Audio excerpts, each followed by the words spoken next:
Okay, so you get it. You're a content-minded guy. Oh yeah, of course. He said the thing. He said it.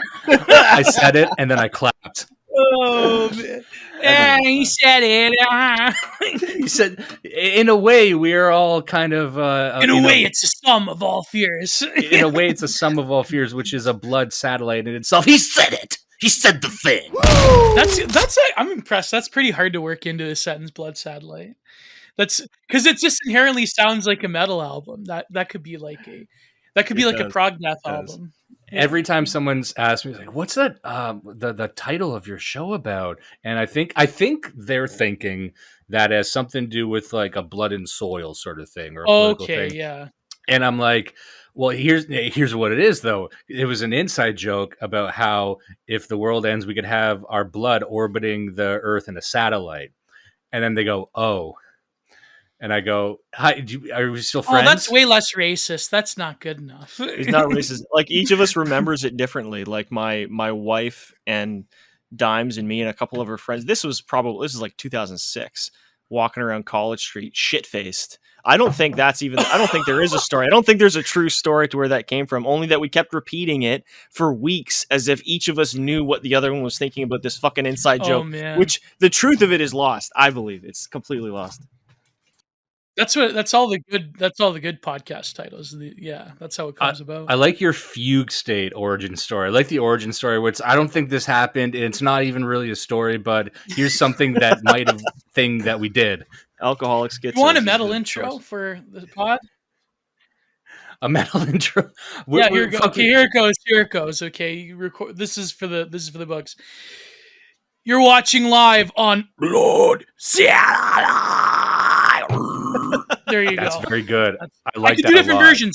Oh, that's like a 90s Chris Barnes. I like that. This is fun. I didn't know. Here's the thing. I follow a lot of your stuff. I've watched a lot of your stuff, and I'll give you an intro in a second, but I do want to cover this. I didn't know you were a metal guy. Oh, no? You can't tell by looking at me? Well, that's the thing. I need the band shirt and the cargo shorts. That's what... But that's the thing. I know the hat you would always wear. I'm like, this is a guy with some flair. This is a guy who's got the velvet rain in his veins. Yeah, I have a diverse... Yeah, I mean, Metalhead's a complicated label, but like, it is... I'm a metal elitist, but I venture into other things. Well, this is how you know you're metal elitist, because usually when people get into metal when it's young, they're very excited about it, so they want to read and talk about it. But I know for me for sure, I've been listening to it for so long. I don't want to read about it. I don't even want to talk about it usually, except with you. But like with regular people, so depressing now. That's why, the scene is so depressing. And it's like as I get older, because I'm 35, you start circling back and liking just the dumbest metal bands that you don't need to make excuses for. Like I was speaking to Tony Hoviter from the NJP. He's like a big Cradle of Filth fan. I didn't know anything about that. I'm like, yeah, well, me too. And then like just between us in a little pocket in the corner, we're like talking albums, but I don't even want to attract anyone else. No one else. Metal doesn't exist. I'm leading the new metal thing, so that's my example of it. So new metal as in like Korn, or new as in NEW, not NU? No, NU. I mean, God, come on. New. Okay, here's the thing. You want the spicy take? Okay. Absolutely. New metal is the last stand of implicit white identity. No. No. Don't take it back. Don't reel it in. I will drive a stake in the ground and run that up the flagpole. Okay. If I have to. Here's the thing. New metal. This is the hot aesthetic Gio take right here. Exclusive to Blood Satellite. So okay. Wait, I have to do that again. Wait. Let me do nine. Let me do it because I want to get that isolated and put it in the show. Okay, so no one put a at the end of it. Put like the Fred Durst when you edit it. So like let's sound like yeah. You're watching live on Blood Satellite. Yeah. New metal. Okay, I mean, there's a lot of there is like the mainstream like rap metal origins from like the early 90s and so forth. But I think new metal proper, by the time you get to bands that are considered quote unquote the new wave of American and heavy metal, like bands like Korn. Well, I guess Korn's a part of that as well. But like, let's say Slipknot, Disturbed, Lamb of God, to an extent, the bands that came out of the ashes of Pantera, like Damage Plan, Super Ritual. Also, I mean, who is considered that wave too? Like, think of all the bands. I mean, I guess Gojira would be up there. The bands that are still like touring, like bands that are metal bands that can sustain themselves, I guess you would say, that come from that era. So Mudvayne, like I was about to say Mudvayne because, like, to me, when I think nu metal, I also think a very distinct visual style. And this will sound like it's kitsch, I'm sure, but I imagine white guy with dreadlocks. Yes, white guy with exactly. So a lot of those bands that came out of the Ozfest tour scene, like the MTV, I would say the later MTV generation, the early millennials, bands like Corn Chamber, Cold Chamber, bands that really, dope, bands that really got big on that scene. And of course, you have industrial bands that crossed over into nu metal, like Kidney Thieves and Orgy. And also, there's a band that sort of straddled the line that I was always a fan of, which is Devil Driver. Because Devil Driver, yes, after post Cold Chamber. Because to me, when I think nu metal, I think of a certain type of bass and people sometimes debate this, but like a groove to it, and like early Devil Driver really had that.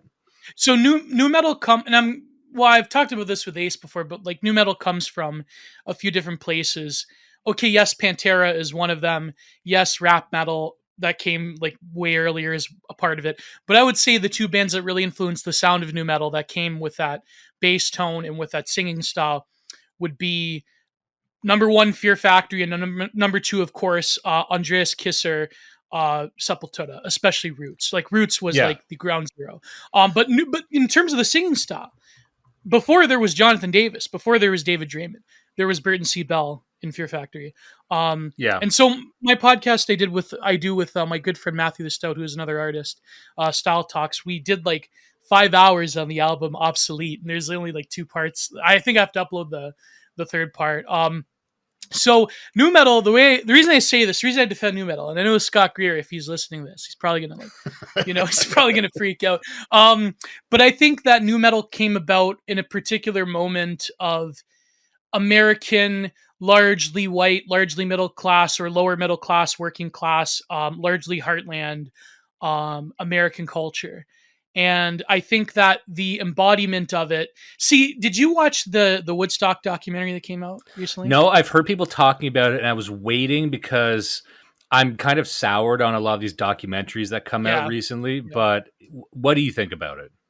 Well, it was total trash, but like it was trash. Okay, it was trash. Let me say what I was afraid of, I've heard this before. What I've heard before was it's what I call the Moby take. And the Moby take, God, that was terrible. Is that like everything was because of Fred Durst and by Limp Bizkit, who invented rape?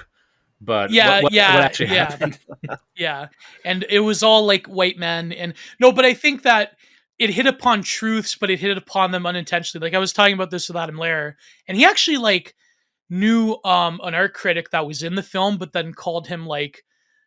It's funny because Adam Lehrer is a tiny hat himself, but called him like a white supremacist or something like that. It was crazy. The old Ben Shapiro. Yeah, exactly. So what they basically did was at HBO, they got these art critics, or rather these music critics from like Pitchfork.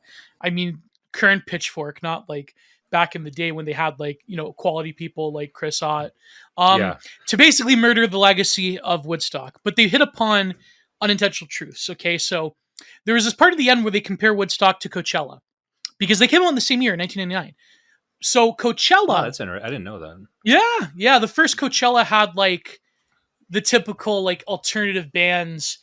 Like think of any band. Like think of like the Pantera Ozfest set where Phil Anselmo wore the shirt,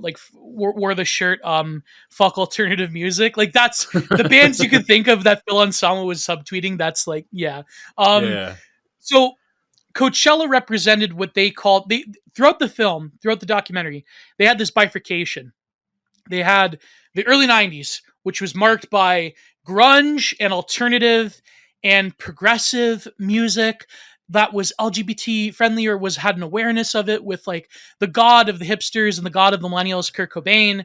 And this is something I've noticed, and I noticed Yeah. this starting even like in my my personal life, maybe 10 to 15 years ago. Oh, There was this yes, sort of course, like a revision of that. Not to this level. Sorry to interrupt you. You can continue now. Sorry. No, go ahead. Finish your point. I was just going to say, like, Kurt Cobain especially, that there was this sort of folk hero. Like, at first people were not laughing, but pointing out that he's some kind of martyr for the suicide. And then, you know, this was after the Courtney Love. Everyone hated Courtney Love for a while. Now they just feel sorry for her. But there is this thing, like, you know how pro-LGBT he was, but if you know all these guys, like, half of them were probably sarcastic. Half of them were saying faggot. Half, you know what I mean? Like, they're probably saying fag, and yeah. Like how much of this was, you know, Kurt Cobain's the type of guy who would have a pro-LGBT shirt, but then a swastika necklace because he is just a junked out weird guy. Pretty much. Yeah, that's my read on it. But I want to figure if I'm right or wrong. Go ahead. No, you're right in the sense that, I mean, the kayfabe of it being that the early 90s was marked thoroughly with like the end of history ideology, or the nascent sort of elements of it, and Coachella represented this. It was like the early 90s was like hip, and it was like, you know, cool, and it was about like progressive urbanite values. And then of course punk became sophisticated, became about, you know, bands like Propaganda. Well, I mean, were they listening to Propaganda back then? I mean, that's more of a Canadian. Yeah, probably. I mean, I'm thinking now because, believe it or not, I went to a Propaganda show. They're all right though. They're good. I can't talk smack, but I mean, their audience I liked it when I went there. Yeah, the audience, the guy I went with was a total white guy, but burnout hippie. You know, sort of guy. Like, he's the type of guy. He's an anarchist, and he's about fighting the man. Doesn't know who the man is. Wears that one brand of flannel because of Gavin McGinnis. That's hilarious. Yeah, that one pattern of flannel Canadian hipsters wear. But so yeah, the early 90s was that, and it was marked by the suppression of certain forces within the government and with outside of it. But of course, they didn't mention this. You know, this is when the Clinton administration closed in on the militia movement. So there's the whole history there in terms of culture, in terms of like liberalism really won, and it wasn't apparent that the contradictions among the American heartland, the sort of like pressure that was going into it. So then they said, this is the documentary, of course, that Woodstock 99 was the loud, aggressive metal MTV white guy, rapey, white male supremacist that had like fucking country and rap metal and like, you know, appropriating black culture. And it was Kid Rock and Limp Bizkit. And it was like, you know, the most mainstream of gangster rap that was appropriated by white kids. And it was like, they were basically like roving bands of white men, young white men, raping people of color. And Woodstock, that was the narrative that they presented. So Woodstock 99 represented like the heartland of America. And then this one music critic is just like, well, you know, what happened to these angry young white men? They all went on the internet, and they caused, of course, Gamergate. And like, after Gamergate, they caused Trump. And it's like, it's like you draw a direct line from Fred Durst to January 6th. and to Trump and to January 6th. Exactly. Well, we're on Odyssey, so we can say the term, right? So so you can draw this line, and of course, the photos of Trump shaking Fred Durst's hand is kind of because Trump. You have to realize. Did Trump, they include that? Did they include like those cutaways? Yes. So they Trump represents, I think, the early 2000, the late 90s and early 2000s was really, and I know you're an older millennial, and you know, I'm, I guess, a core or younger millennial. I'm about to turn 30 in December. And everything gets better from there. Oh, thank you. I hope so. It does. Like the heyday of like the young white male listening to MTV, pro wrestling was still amazing, even in the Ruthless Aggression era. You know, MMA was just down the pipe. You had like a fucking, I know I was there, you know, I was a kid, but like I was there, like illegal satellite hookups with the chips that you could get, like fucking, you know, the Severin versus Ken Shamrock match in the backyard wrestling documentaries with that. Yeah. Everyone thinks that era, it's like, oh, it's Kurt Cobain defined the era. I'm like, or Stone Cold Steve Austin, depending. Yeah, Stone Cold and and Dimebag and Fred Durst defined that the latter half of that era. So yeah, so this was the heyday of like young white male aggression that was open and public and chauvinistic. And I think that another thing that I thought was really, and I know this is long rambling, but No. I have I to like get in the this. direction. I never get to talk about new metal. Yeah, yeah. I know this is like, so the one thing I found particularly disgusting was when they tried to, and this is right after he died, by the way. They tried to repaint the moment during Woodstock '99 where it was DMX and it was just him and a DJ. No fucking rapper would ever do this nowadays, right?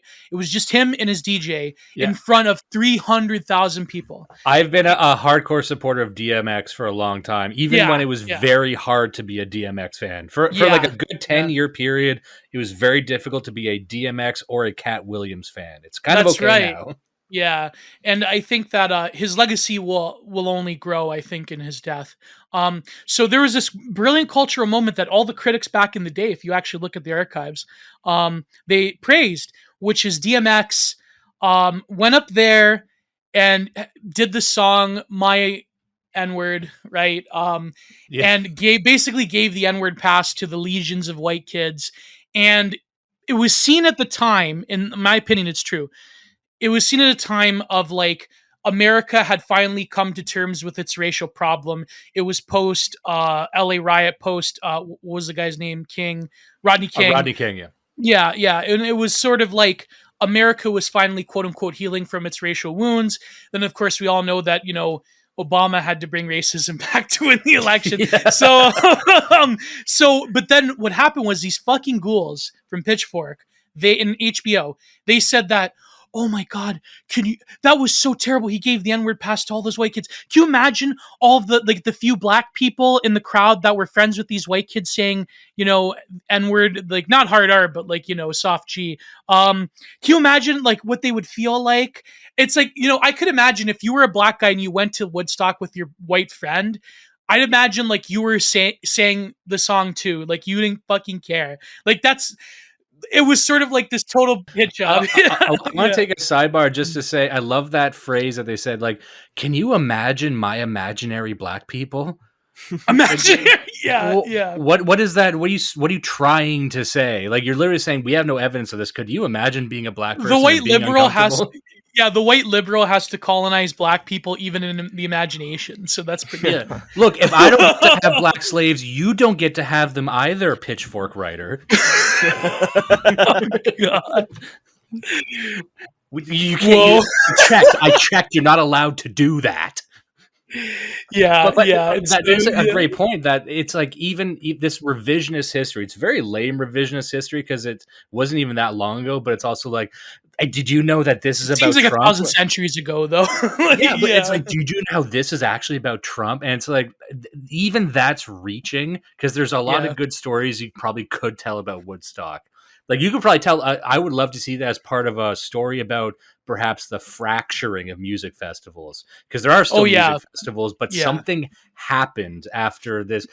Music festivals, and this will sound lame and probably hippie-ish, but it's like music festivals. The idea was to bring a bunch of people together over these kind of relatively diverse sets of bands. You don't really see that anymore. And it kind of shifted to like a South by Southwest where we'll have these different pods around. So, but anyway, if you wanted to tell the story of the fracturing of music, that would be a fantastic documentary. Oh, exactly. Tell that one.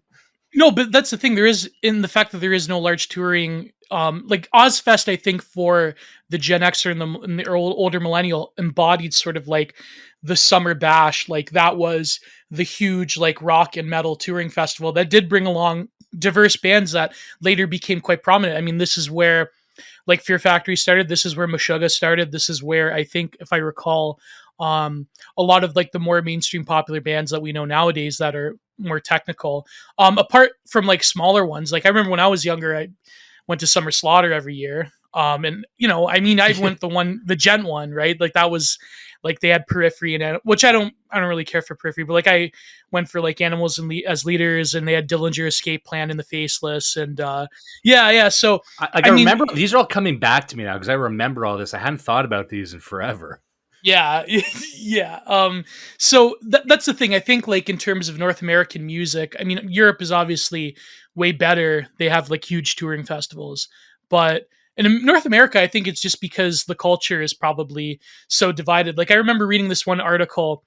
I think it was, I forget which site it was. It may have been like when I used to read Metal Sucks before it was like totally god awful, run by, well, I mean, I can't name them, but so they really ruined metal Now, I'm journalism. going to say Yeah. you can name anyone you want, but I know you are highly conscious of your own personification out there as well. So if you don't want to say anything, that's I fine. have to But maintain OPSEC, but I have to allude to things just to keep certain people happy. So it's yeah, yeah. but I don't want you to leave this damaged. I think, yeah. Don't worry. I can't get more damaged. I think. Well, I can actually. Just I getting the think tattoo on your fucking forehead. Damn it. Charlie Manson style. Like, yeah, like No, just I like just meant the just Joker an tattoo AB that says tattoo. damaged. Yeah, yeah. Oh, that too. But yeah. Oh, I thought you meant, yeah, yeah. Oh, yeah, that could work. That could work. So no, but yeah, Metal Sucks is at the forefront of it, but there's other sites. Like, I mean, metal journalism as a whole is just like I a remember drag. reading Metal Sucks, and I remember the joke of Metal Sucks was that everyone hated the site and would shit Yeah. talk the writers. And I'm like, Yeah. is this a bit or what are we doing here, guys? It was a bit, but then they had to like get rid of that because then they had serious political commentary to talk about like the thousandth the Dave Mustaine article or whatever. Yeah, well, that's the thing Yeah. about metal journalism that even I remember if I had to pick a movie that came out, I'm sorry, we're all over the map here, but I like it because we're catching electricity in a bottle. And we're flying the key up in the kite right now. But I remember it was that movie, Metal: A Headbanger's Journey. And I think the moment that came out, it became Redditified or something. But it's the type the of people... Redditification of metal, yes. Yeah, because I remember I might have been guilty of saying this when I was younger too, because I want to get people like my music, and you would say that actually it's really smart. It's smart people music, and it's like there's an orchestra. And as soon as you one. say that, then it's over. Like, this happened to pro wrestling. This happened to comic books. This happened. Like, I'm not a big comic fan, but like, I mean, in terms of like the front of like what largely attracts young men, I mean, it's the Redditification of all of them is like the big problem. But anyways, what was my point? Oh yeah, so there was this article, Metal Sucks. Not to say like the writers. I mean, the guys that run it, just like you could tell they have like an agenda.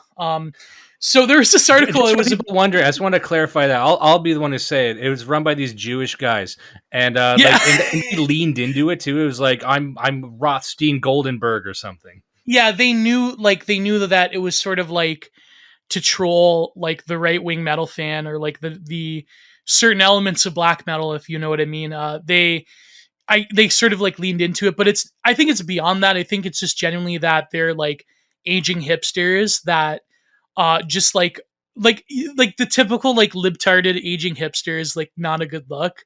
So but they had this article where it was reviewing, I don't know who the fuck would ever put this package on. It was liturgy and cattle decapitation on the same bill. And I guess because like they're both kind of like sophisticated, but there is an element of like the cattle decap of like traditional metalheads that don't realize that it's about like, I mean, I'm sure they do realize that it's about sort of like an eco like vegan message, but like it was funny because they were saying how the like really scrawny hipster kids and like the really like and we all know like what happened to Triple H, right?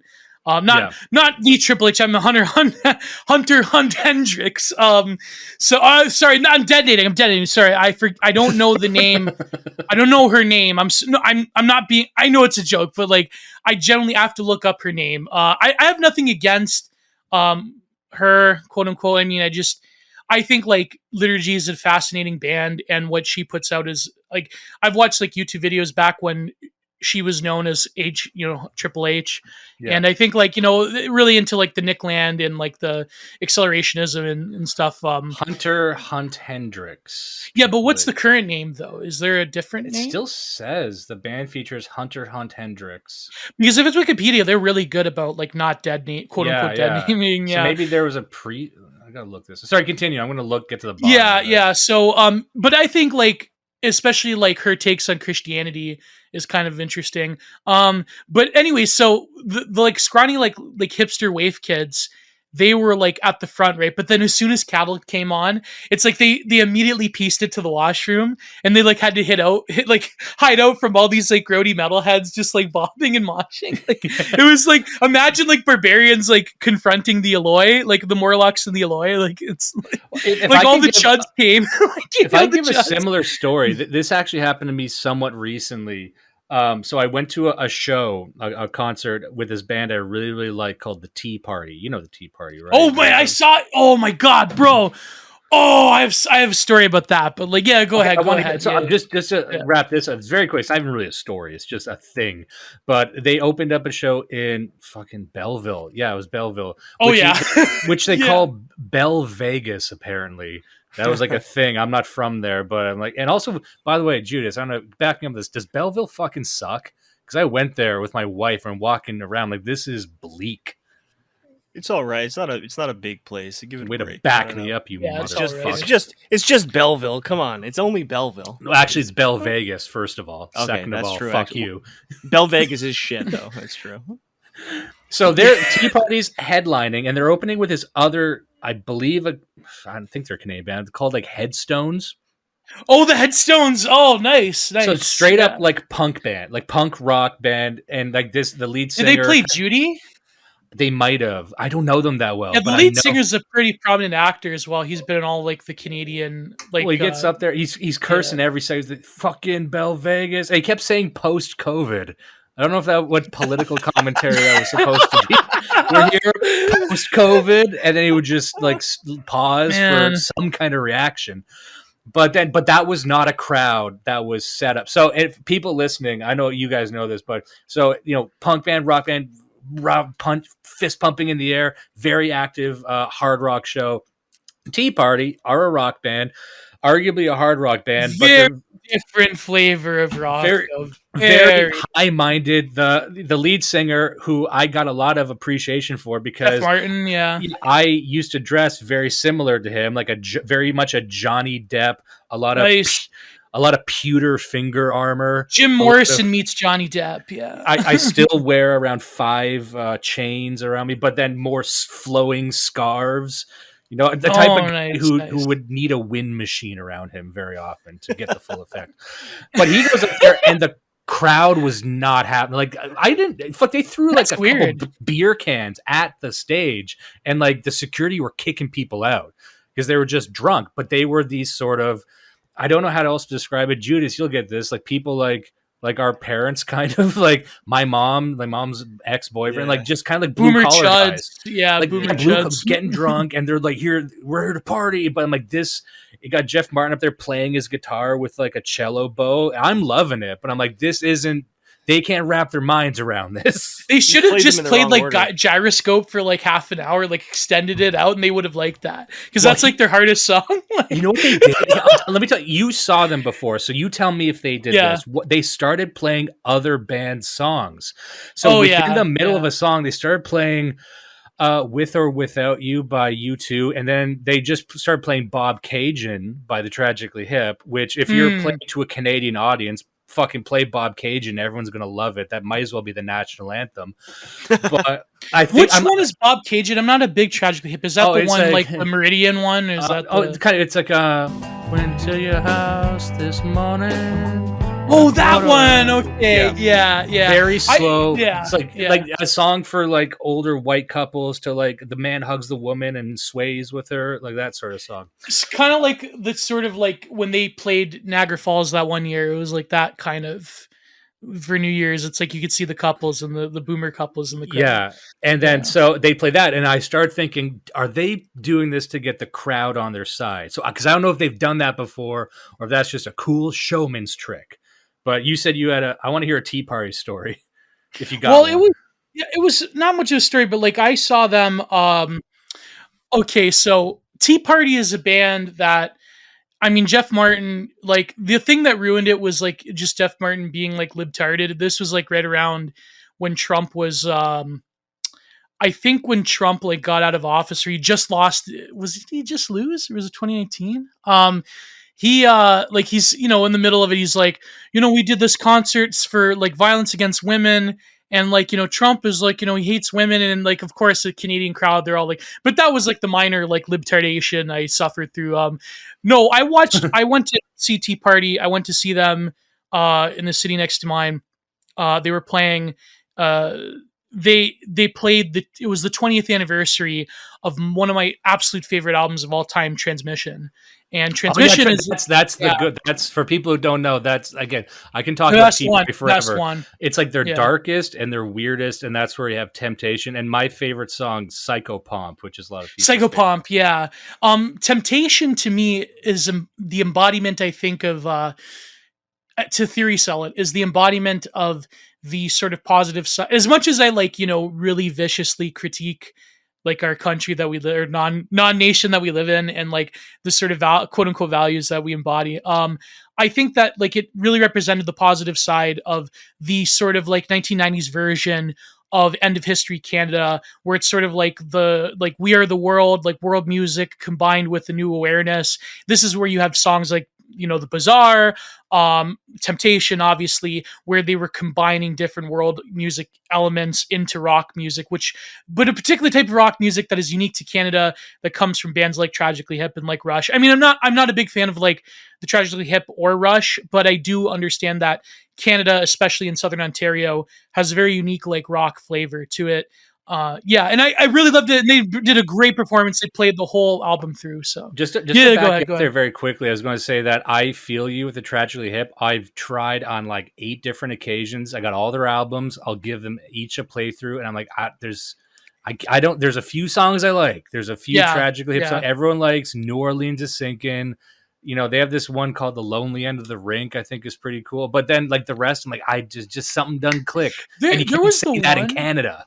Yeah, like I know that they're the Canadian band, but there was the one that I think Sarah Pauli covered for the Adam McGowan movie, The Sweet Hereafter film, and I think it was the one. It's like how does it go? The famous one, the that one. Oh God, what's it called? You're gonna have to sing a few more. I'm gonna have to look it. Gio. Wait, I'll look it up. It's the but anyway, so like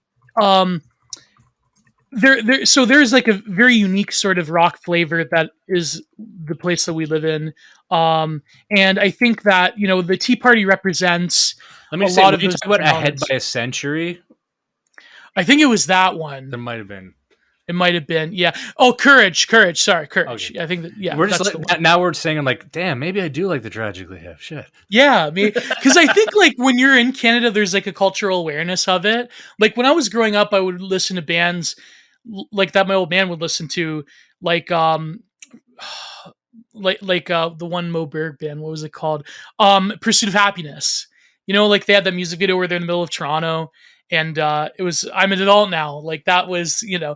And I think like, so there is certainly, I mean, growing up in Canada in a certain time period, like it's sort of like the thing of like you have to be a Leaf to understand. You have to be a Leaf millennial to like understand certain things, like certain PSA commercials or whatever. Like like it's just there is something about it. Although I just say I get so blackpilled when it comes to the topic of like, especially talking with Leafs about Canada, and it's just like, oh man, yeah. Well, there's a lot here. Sorry, did I cut you off, Judas? Were you about to say that? I know. It's sorry. You can hear me exhaling. It's wild. So, because I don't know shit about music, you got me going. Because the Bob Cajun, it may as well be the Canadian anthem. You're right. I was just looking it up while you guys are talking. Did you know it's apparently about some riot in 1933? It's literally like it's a pro-Semitic song. There was like an anti-Jewish riot at a baseball game. That's what the song Bob Cajun is about. Oh my God. I'm sorry. That's what it's about. Fuck. Okay, my internet. Oh my God. Yeah. Hopefully it fixes it when I export it. I didn't know that, so we got fucking psyoped, did we? You've been done, yeah. That's sorry, bros. What did you expect? It's Tragically Hip. Oh, I didn't expect to open my fucking Tragically Hip birthday present and find a model of Israel inside. Yeah. But I was going to say It's really a Trojan horse. It's a Trojan bagel. it's a fucking Russian doll of dreidels. But Oh, but what I was going to say is like I'm optimistic about Canada, and some people can say I'm a bit too much of an idealist. But often I'll get asked, why did I just say that? I don't get asked this, but let's pretend I do.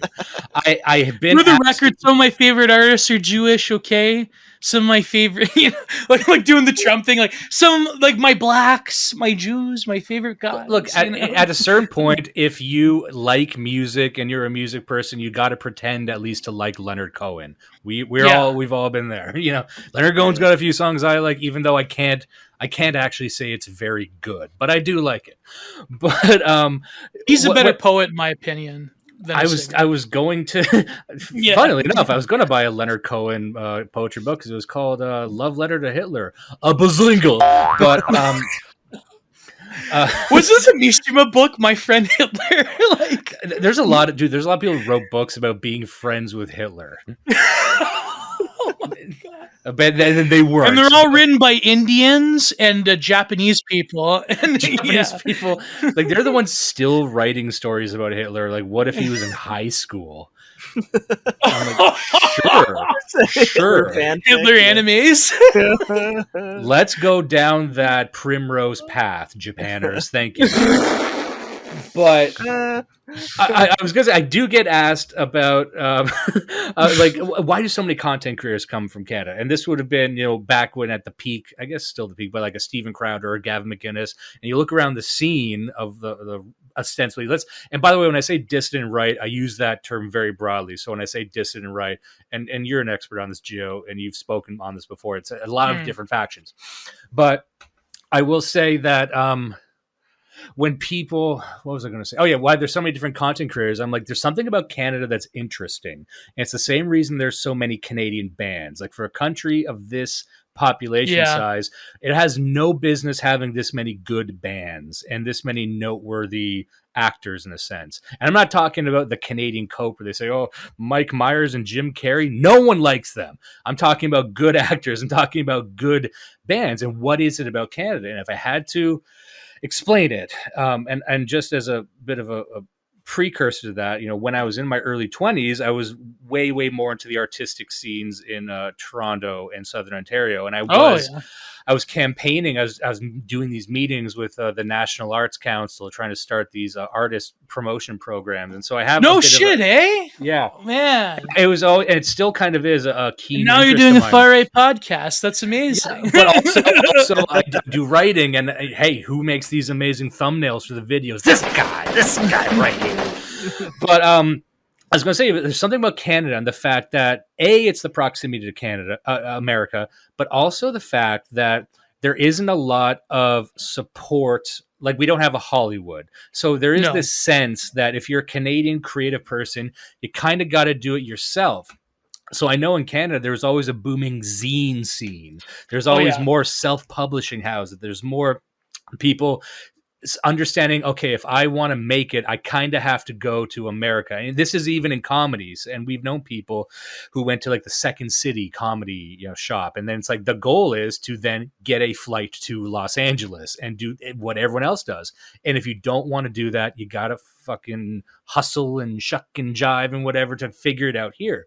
So I feel it, man. I feel it. I think it, and maybe I might be incorrect if someone wants to correct me, but I do think there is a bit more of a DIY attitude to Canada, and that's not seen as a failure. In fact, it's seen as something more exciting. I think that has bled into other forms of content creation. And that's why when I look around, I'm like, I'm actually a bit more hopeful of getting more, whatever you want to call it, grassroots things going, because there's a tradition of that here. And because there just aren't the fucking big publishers, the big money people up here. Not really.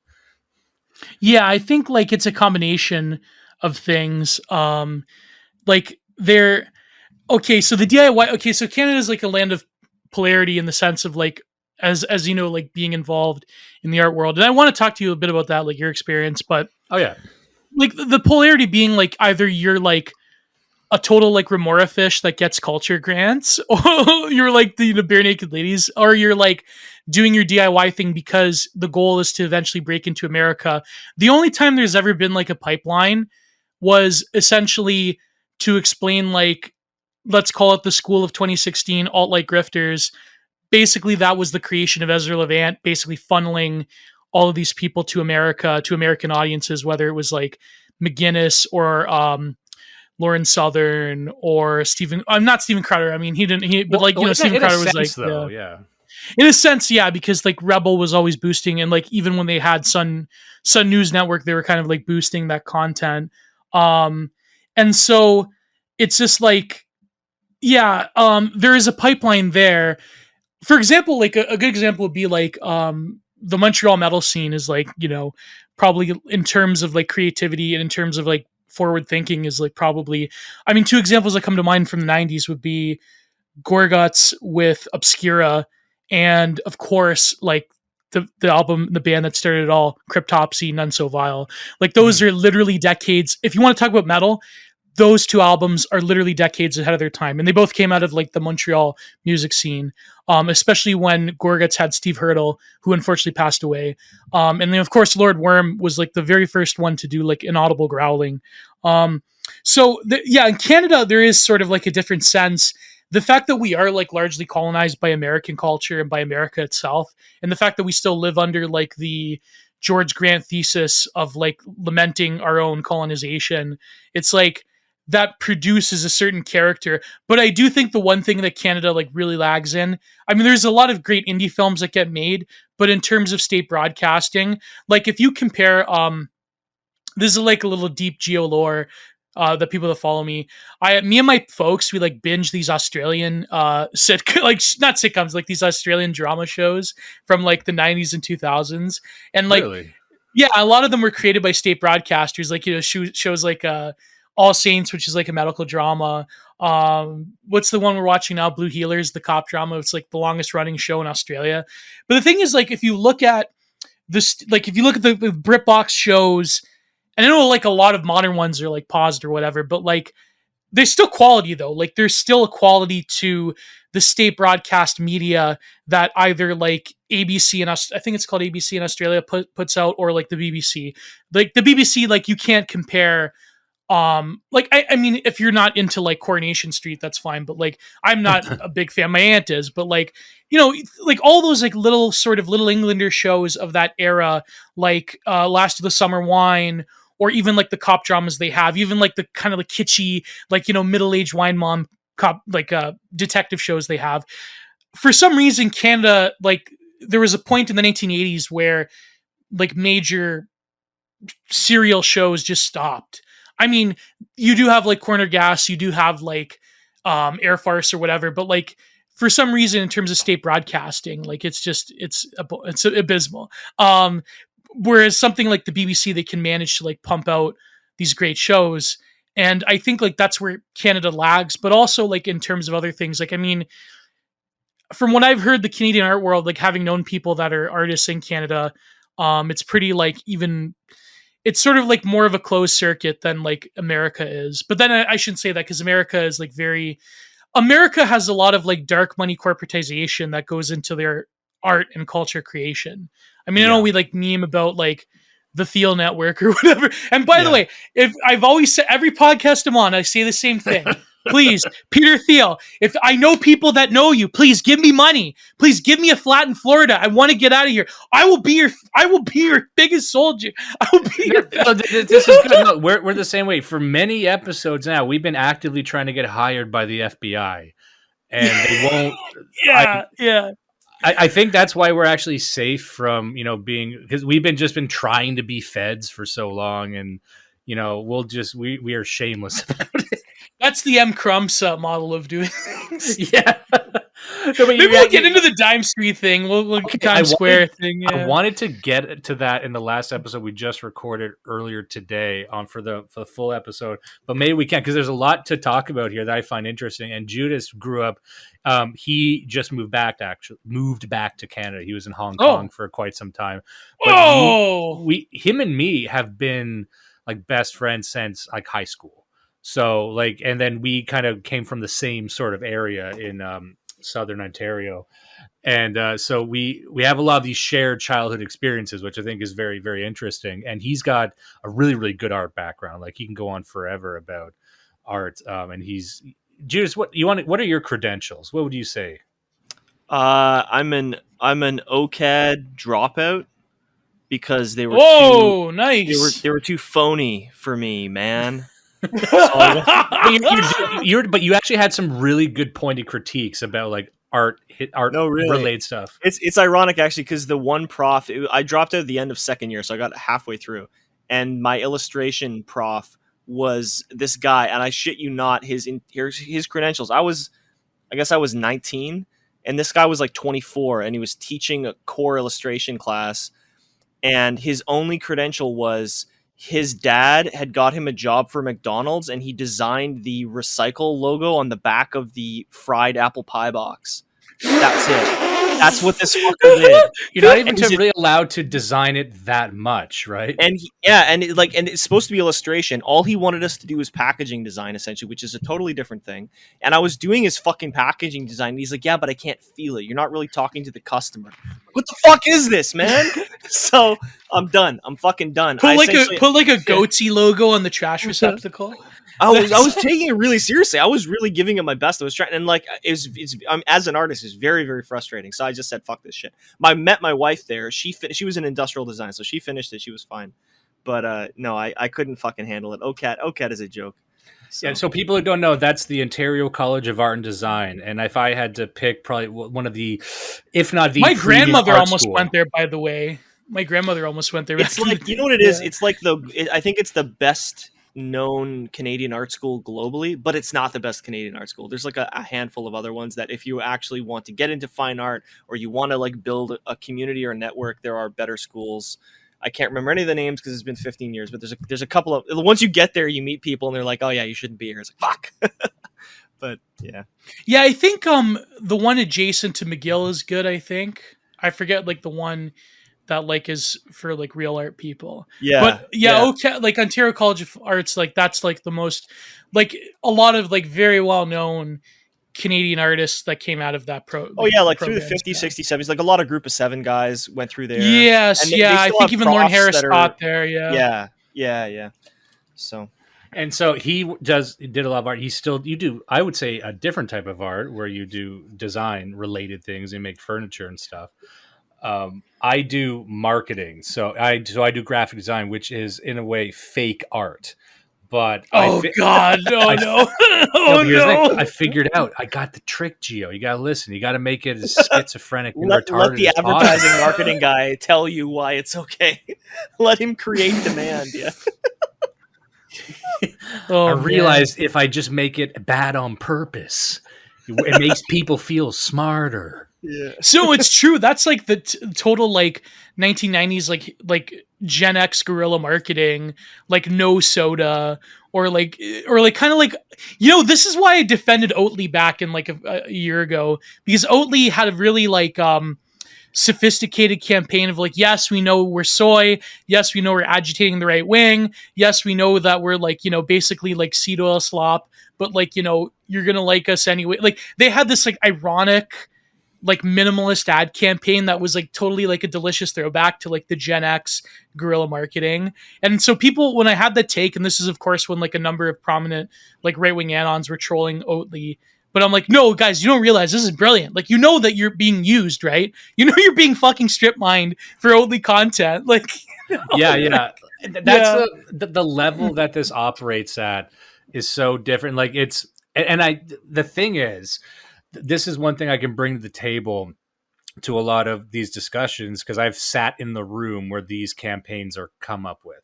I've sat down. I've worked in marketing agencies and advertising agencies for just over a decade now. Some pretty big ones. I've worked with some big brands. You know, I've worked with some small companies, but also some big brands, so I can shine some light on what it's like. And if I were to tell people, like, you have no idea how stupid these people are, and then if you can imagine, you're like, because people will say things like, "There's no way that just some like woke idiot came up with this one." No, they did. And it's that there's way more of them than you think. Like, it's sometimes they think, "Oh, must be 5D chess." I'm like, or they're fucking idiots. And like that, just to give an example, that Gillette ad that everyone, all that like anti-male sort of those famous ads. Oh yeah, And that one. they're like, Yeah, oh, what? yeah. Maybe this is again some kind of 5D chess where they're trying to sell more. I'm like, no, they're actually really dumb. They fucked up. Someone wasn't paying attention. The wrong person got to push a button, and they lost money. And now they're in the news trying to say that's okay. We wanted to lose money. No, they didn't. The 5D chess. Yeah. Yeah, it's like no, they can fuck up and be idiots just as much as any. And you wouldn't be actually. You wouldn't be surprised at how corrupted by ideologues this is. And let me say, the wrong type of ideologues. If they were my type, I'd be happy. I'm not a hypocrite. I'm saying it. I just want my bad guys in there. Yeah. Wait, are you safe though? Like, have you not been doxxed or? Well, no, I have not been doxxed. I figure if everything goes right and the show gets more popular, one day I will. But I'm at a point in my life where I don't really care. Okay, they're understandable. And we don't say anything I say on these shows, even if it sounds somewhat beyond the pale.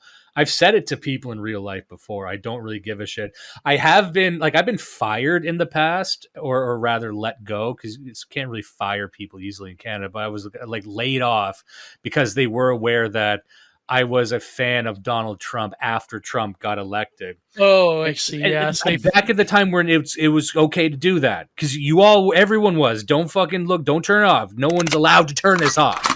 All right. Everyone was allowed to be happy that Donald Trump won that election.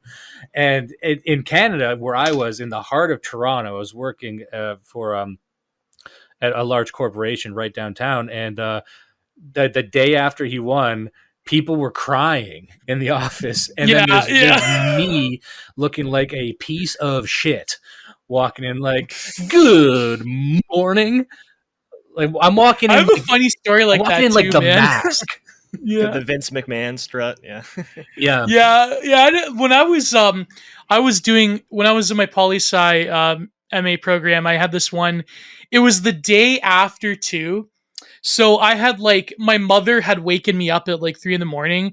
She's like, "Yeah, Trump won." I go, "Oh my god!" Right? So, the next day I had a grad seminar, and in my seminar, and like she's cool with me now, but like. It was the student representative for like the student body union, whatever, like, you know, woke, like libtarded, whatever. And everyone knew my power levels. And so I go up like the stairs and everyone was waiting outside. And it was an international relations course too. And they're like, as soon as they saw me, they started cheering and laughing. And they're like, "Oh, bro." And she just had this like fucking like, she looked so like on the verge of tears.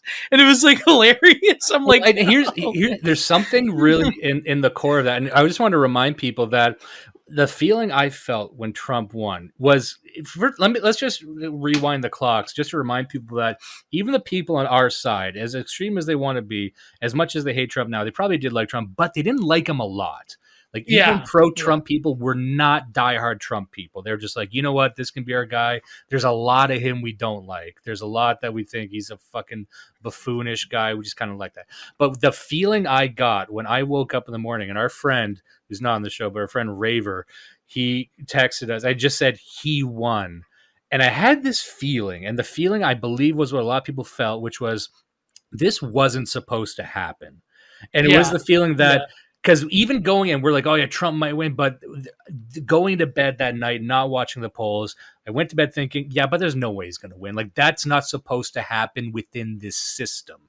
Obviously, Hillary Clinton has to win because the whole system wants it. So the fact that this was like a glitch in the matrix, there was this feeling like, okay, what else can happen? Now, and that it was the force. That I think that's what it was. People. That's exactly. That's what the wave of 2016 was. It almost from the start, it was sort of like haunted by the potentiality of it. Like that's why one of the greatest quotes that came out of that era was by Minoquion 4, if you remember, original Frog Twitter poster. Hopefully he comes back one day.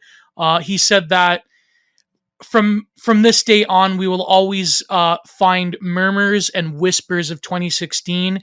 It is our boon and it is our curse.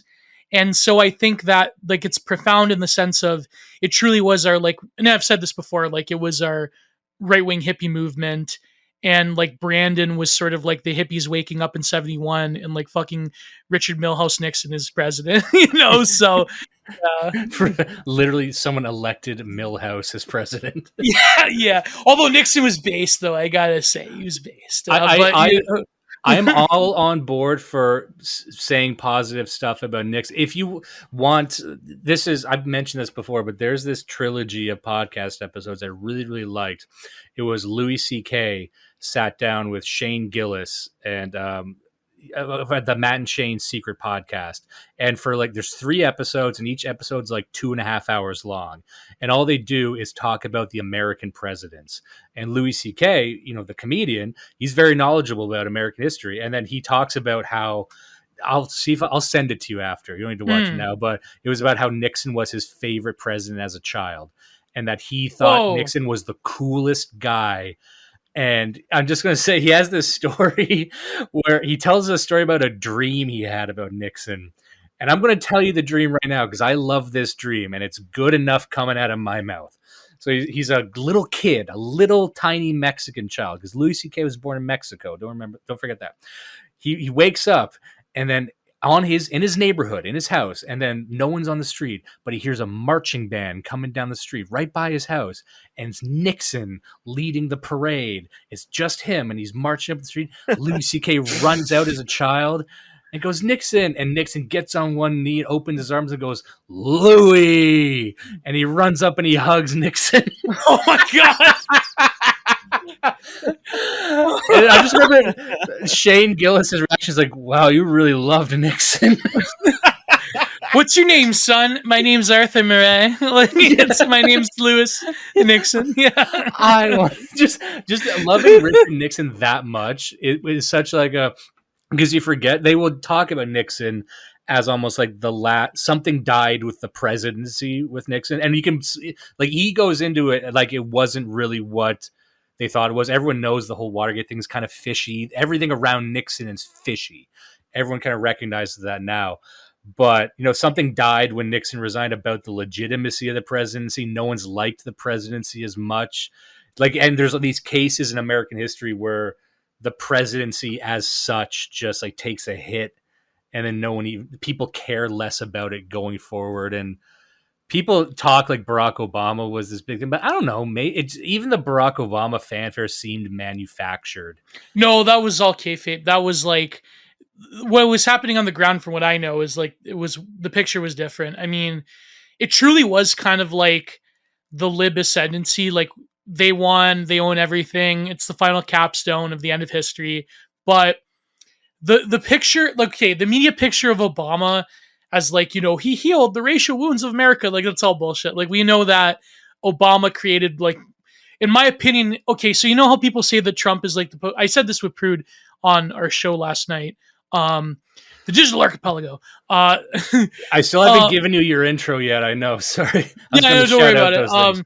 There was, how people said that Trump was the post-truth. There was a period in 2017 where they couldn't shut the fuck up about postmodernism and post-truth, and what if Trump is the post-truth, postmodern president? It's no, Obama, if you, there was a great book by Webster Tarpley, although he kind of suffered from Trump derangement syndrome. Obama, the postmodern coup. Obama truly was the postmodern president in the sense of not only was it manufactured, but also I think he sort of LARPed a meta-narrative in an environment where meta-narratives are sort of becoming impossible. And so Obama represents one postmodern version of America, and Trump represents another sort of postmodern trad version of America, of retrofuturist 80s machismo, fucking even I had this tweet the other day, I think Anna Kachayan retweeted it, where it was the Trump's lawyer, what's her name, Kerrigan, she looks like a fucking 80s Valkyrie, you'd find in an 80s Chanel model advertisement, or you'd find in you know what I mean, the sort of action hero. Even his fucking lawyer looks like that. He has a particular Trump embodies that version of America of yes, it does, it is capitalist excess, and it is sort of has elements that are not based, like sort of like, cocaine yuppie in the 80s. But there is sort of like this incredible, like, retro futurist vibe to Trump. And I think that this is why a lot of the boomers like worship him as, like, not just the Q boomers, like, but average people in America, they like worship him as almost a religious figure.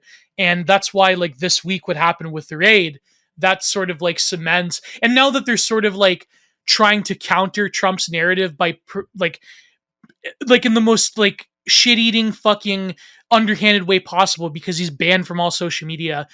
They have to like counter it with this equally ridiculous like 80s action hero or like 80s spy thriller narrative that Trump had nuclear secrets he was going to give to Putler. Hell Putler. Yeah.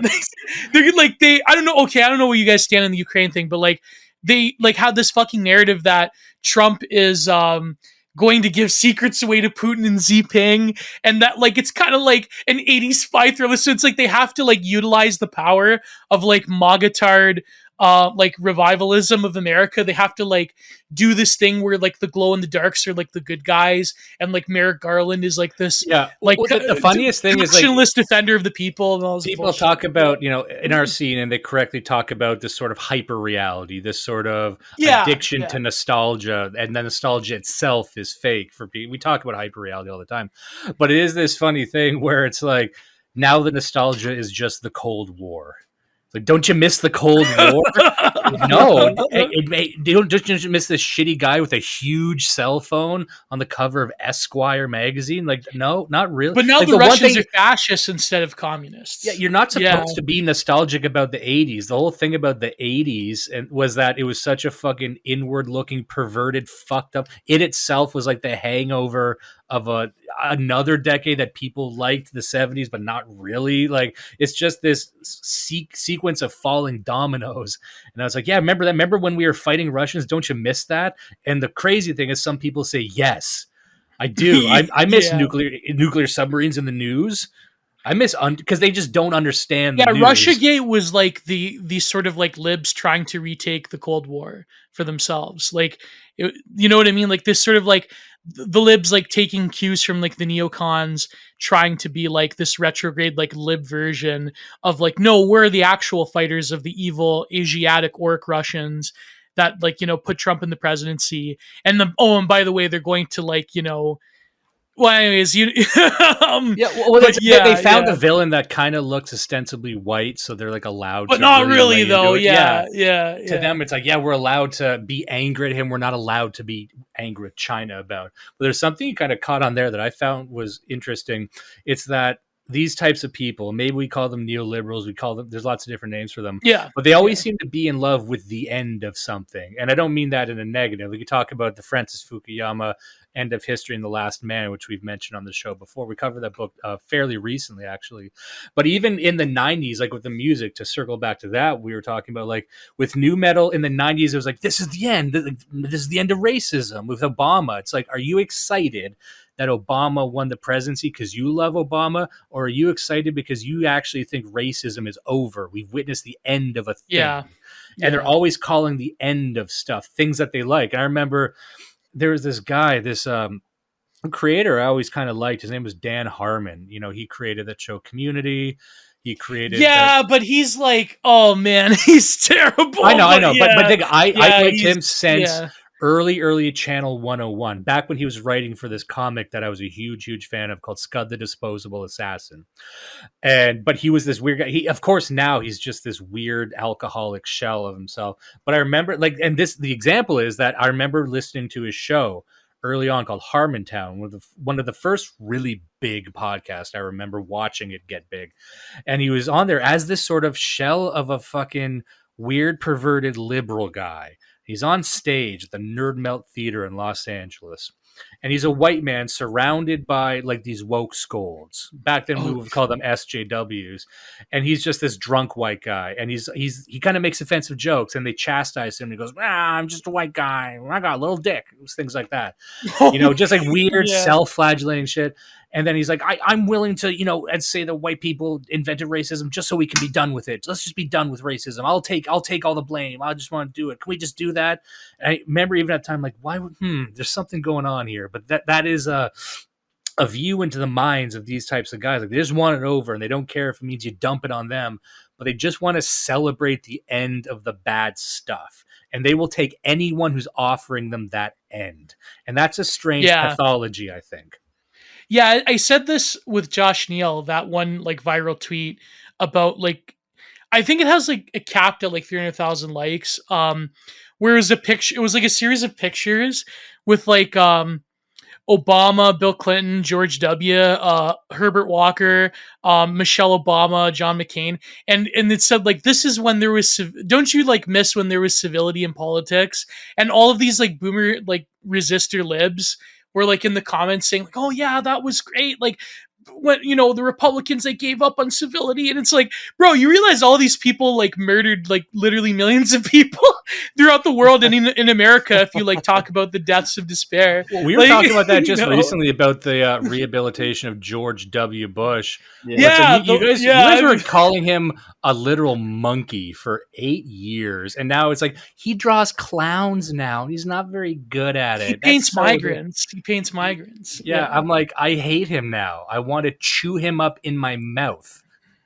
I want to bite. I want to take a bite out of the flank of George W. Bush. You can quote that. Put that on a fucking billboard, Mr. Prime Minister. It's like the Sam Hyde quote. Like, then you sort of like redact journalists, and that's a quote. Like, yeah, that's a quote. That one of the great quotes.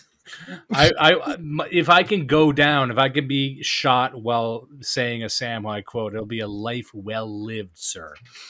Let me just say this. Let me just take a pause. We got to introduce you. So we're here.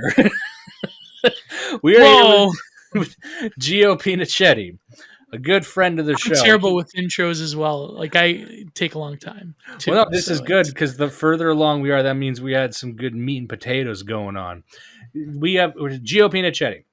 He is a gonzo philosopher. He is a Jungian futurist. He is a visual artist, and I want to underline visual artist because he's not just a graphic designer. He's not just a Canva appreciator. He's a man who paints and does wood carvings and things like that. He is a writer. You can see some of his written work in the American Sun, and just recently, I believe, in the Passage Prize, which he was also a judge of. And he is a podcaster. The two shows that I'm familiar with are Content Minded and the Digital Archipelago with a gentleman who appeared on the show previously, the Prudentialist.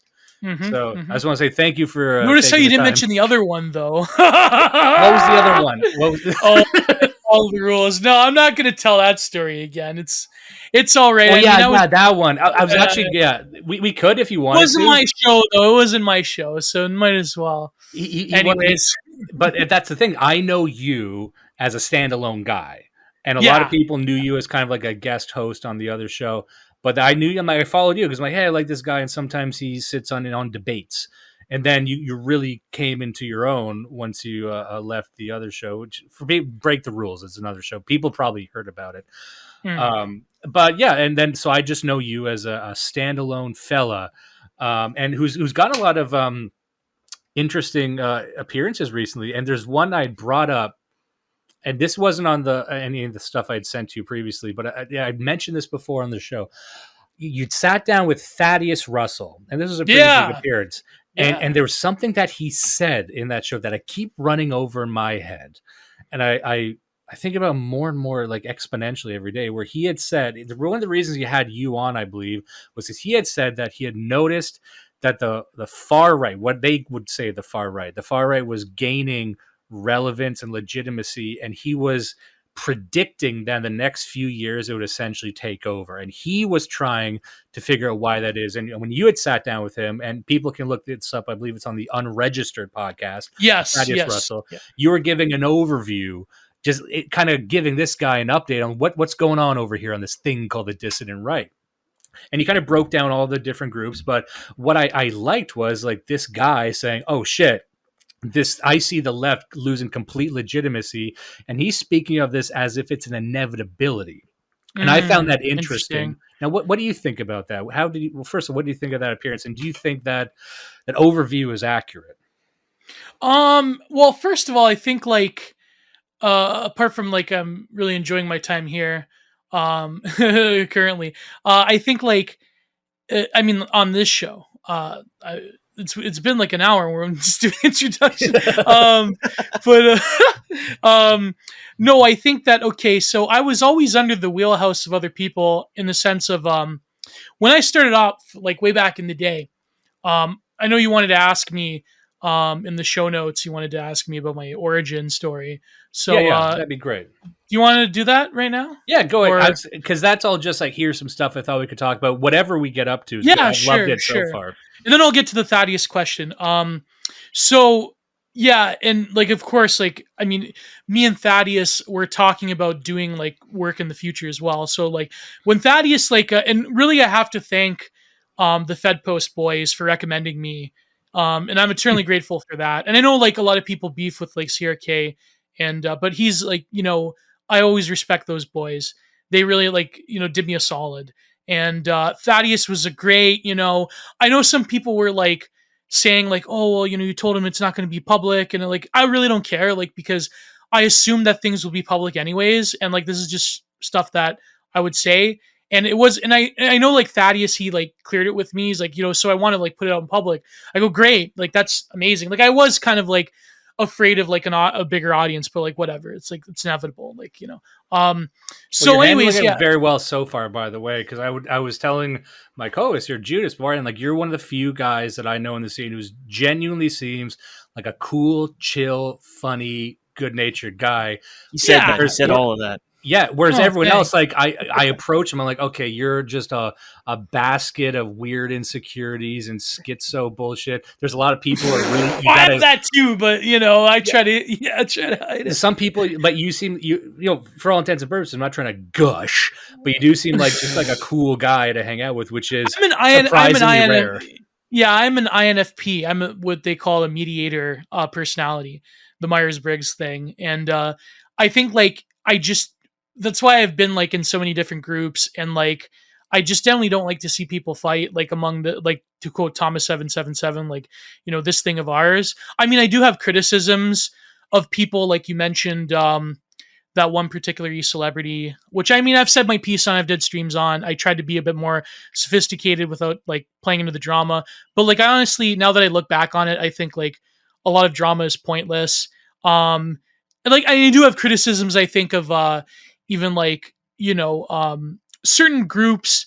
Like I mean I would hash it out with, I wouldn't like want to like immediately like oh, I don't want to talk to you. Like I'm not about that. Like even people I do disagree with, I like there's like ever since leaving Breakthrough Rules, like I have squashed beefs with people.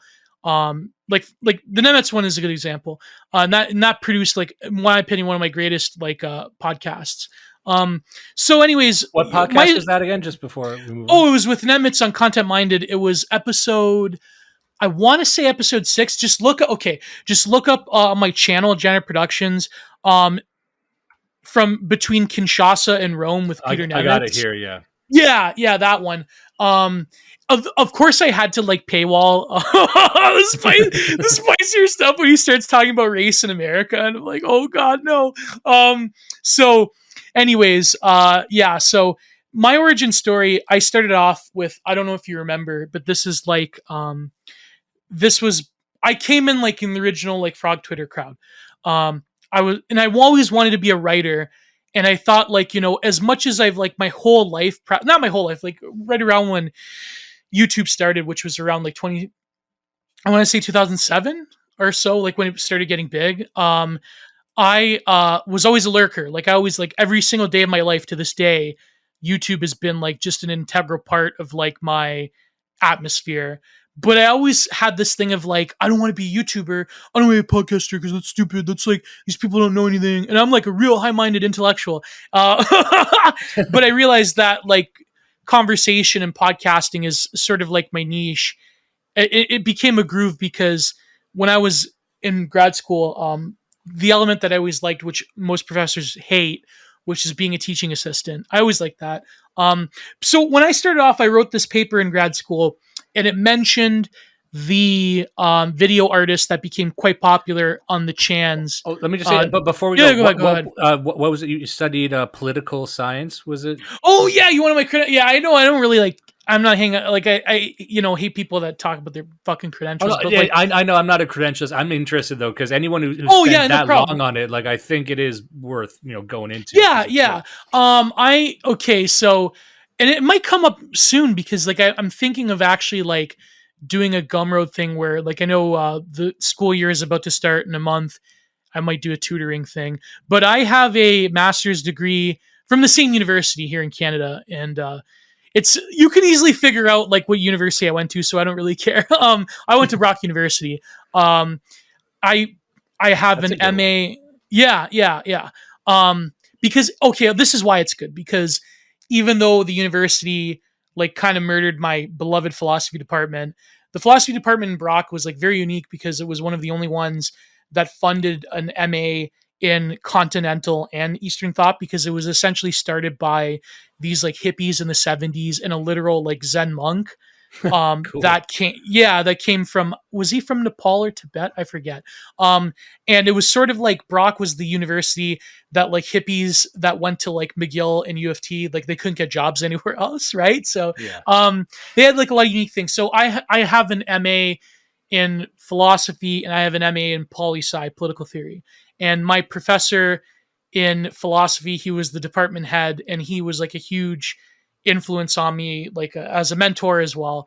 And in poli sci I went to school, my supervisor was like a big like postmodernist who was I believe he went to UC Berkeley. He was a California kid.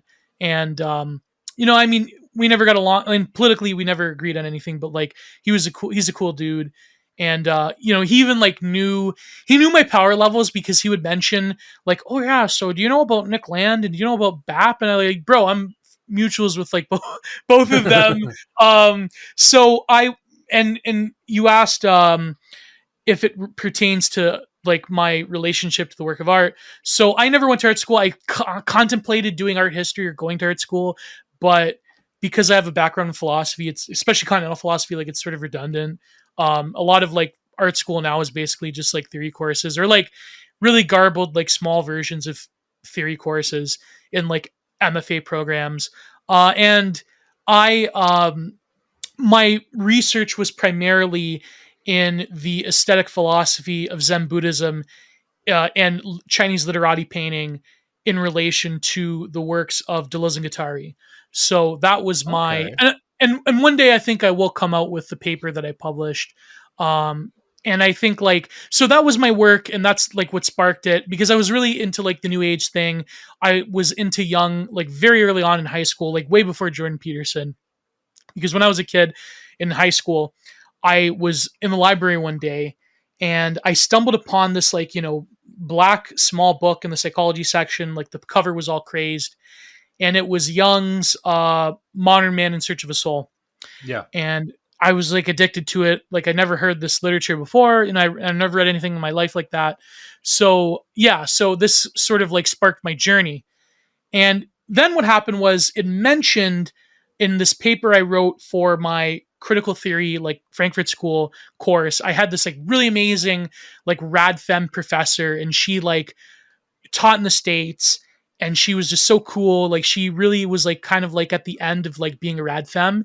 She like saw like the bullshit in it, but like she taught me critical theory the right way, not like in the like the right wing. Cause like at the same time, I was taking in a lot of like the older like alt-light stuff about like the Frankfurt School, like I guess like the James Lindsay stuff, not James Lindsay himself, but like the older like pre-Trump discourse on the political right and the internet. And so I had to really like beat that stuff out of my head in order to like actually learn the actual like theories of people like Adorno and Eric Fromm and to an extent Marcuse.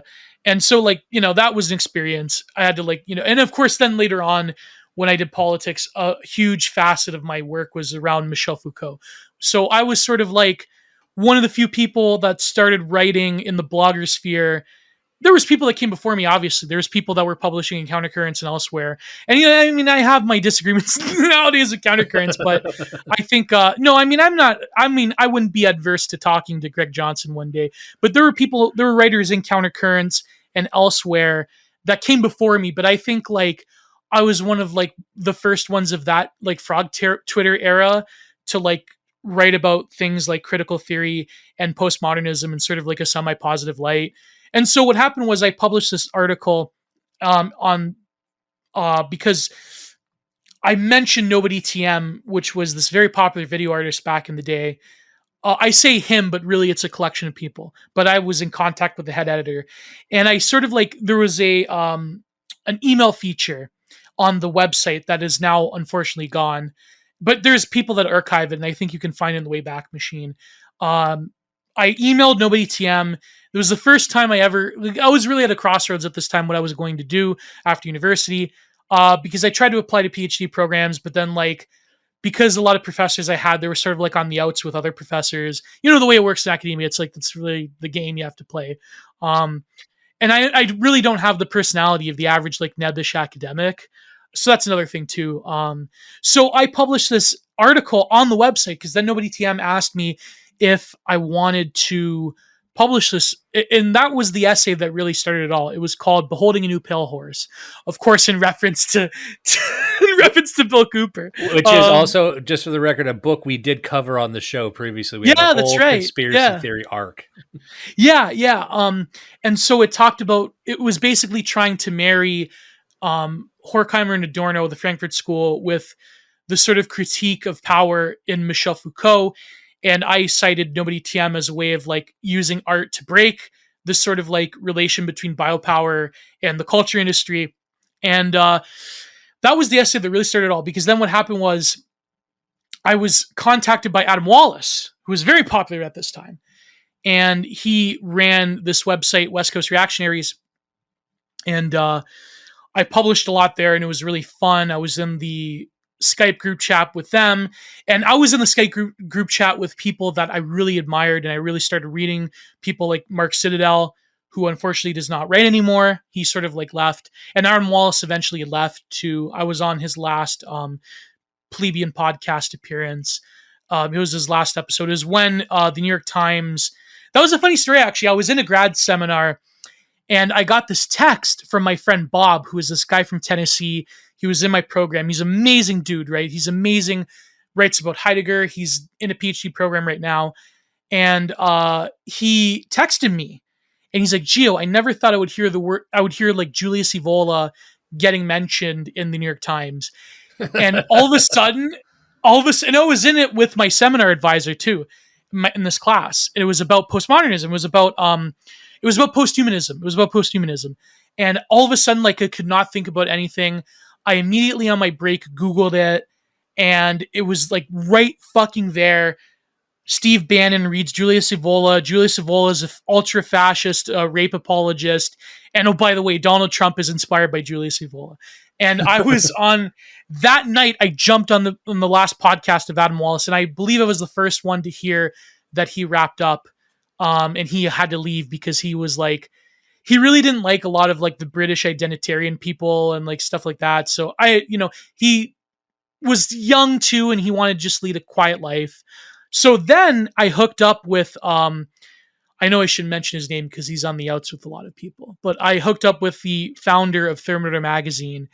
And from there I became like the guy, like not the guy at Thermometer, but like, and in some ways Carlsbad was the guy, but like I became an integral part of like a bunch of these writers, and I was sort of like opened up to Frog Twitter. And this is when I had a Twitter account that I created in 2012, but I didn't use it. I didn't see the relevance of it. But then little did I know that like Twitter just like totally transformed my life and what I do. And as much as we talk shit about the bird site, I mean, it did change my life. And so I became sort of like, over the years, I've become like a mainstay in like Frog Twitter, I guess, or Post Frog, whatever you want to call it, like the dissident right on Twitter. And so then later on, much later, I got into podcasting, because then I like sort of bit the bullet and like went on YouTube. And then I was sort of like, then I hooked up with Lev because he wanted me on, and I just sort of like stayed, and like the rest is history. And so that's my origin story. And a lot of like bumps it along the started way. off in a genuine way, because your origin story is different than most. Because some people, the wrong kind of people, they get into this by wanting to make a name for themselves or to become an influencer. You're just like, I think this is interesting. Hey, I like this guy's writing. Let me go talk to this guy. And then you kind of fall into these things. And I think that's a much more trustworthy and organic way to do it, rather than, and yours, I always make this joke that there's two types of people in this scene writ large. And I say there's either people closer to myself who are just shit posters who started reading a bunch of weird books. And then there's sort of what I will call the exiled academic. Like, they're coming from a different direction. They're real serious people, and they're trying to find this new audience, and they're meeting in the middle. And that's where a lot of the disagreements are. Where, I mentioned this guy too. I think I mentioned this guy in every single fucking interview. I'm going to mention him anyways. Mencius Moldbug. And what I found was Mencius Moldbug. This is a guy. He's a serious guy. He's kind of an internet guy, but you can tell he's kind of coming from a different angle where he's like, he likes shit posters. He's into them. He's energized by the idea of like the word based. So he's kind of like, ooh, this is cool. I want to be a part of this. Whereas I just come up through the fucking swamp and the shit and the suck. And then I just started reading weird books. And I'm like, but it's a different attitude. And I find those hemispheres kind of clash from time to time. Sure. Yeah. You do them both. Yeah. I mean, yeah. So basically, Burnham said this back in like 18th century. But that thing you did right there, that was like, because sometimes when you do an impression of someone, you got to get like this little like perfect nugget where it's like, yeah.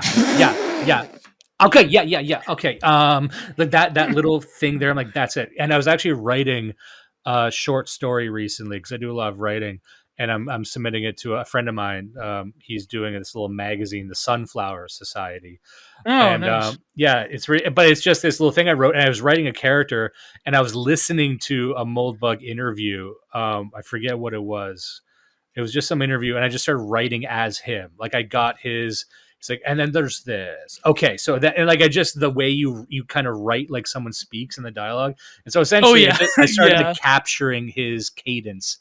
And I'm like, this is so fucking cool. Because, I always say, some people think, oh, you're making fun of someone. I say, if you can be a human being who has a cadence that can be captured, you've lived a good life. Like a Norm Macdonald. I'm a huge Norm Macdonald fan. And like, everyone thinks they can do a Norm Macdonald impression. But the fact that if you are someone who can have an impression done of them, you've done something right, even if it's kind of goofy. Oh, yeah, that's true. I mean, you have an essence that's replicatable, I think. But I just say something, every fucking interview, for some reason, I always bring him up. And it's never like negative, because I'm a bit more like you, that I don't really hold grudges. I don't really have. I have my criticisms of Moldbug. Yeah. But I'm like, I've done my fair share of Moldbug subtweeting, but I'm like, he's got. I liked some of the stuff he said. There's like, most people in the scene, even if I complain about someone in the heat of the moment, later on, I'm like, I don't fucking hate this person. Like, I don't have a beef. I don't have an enemy.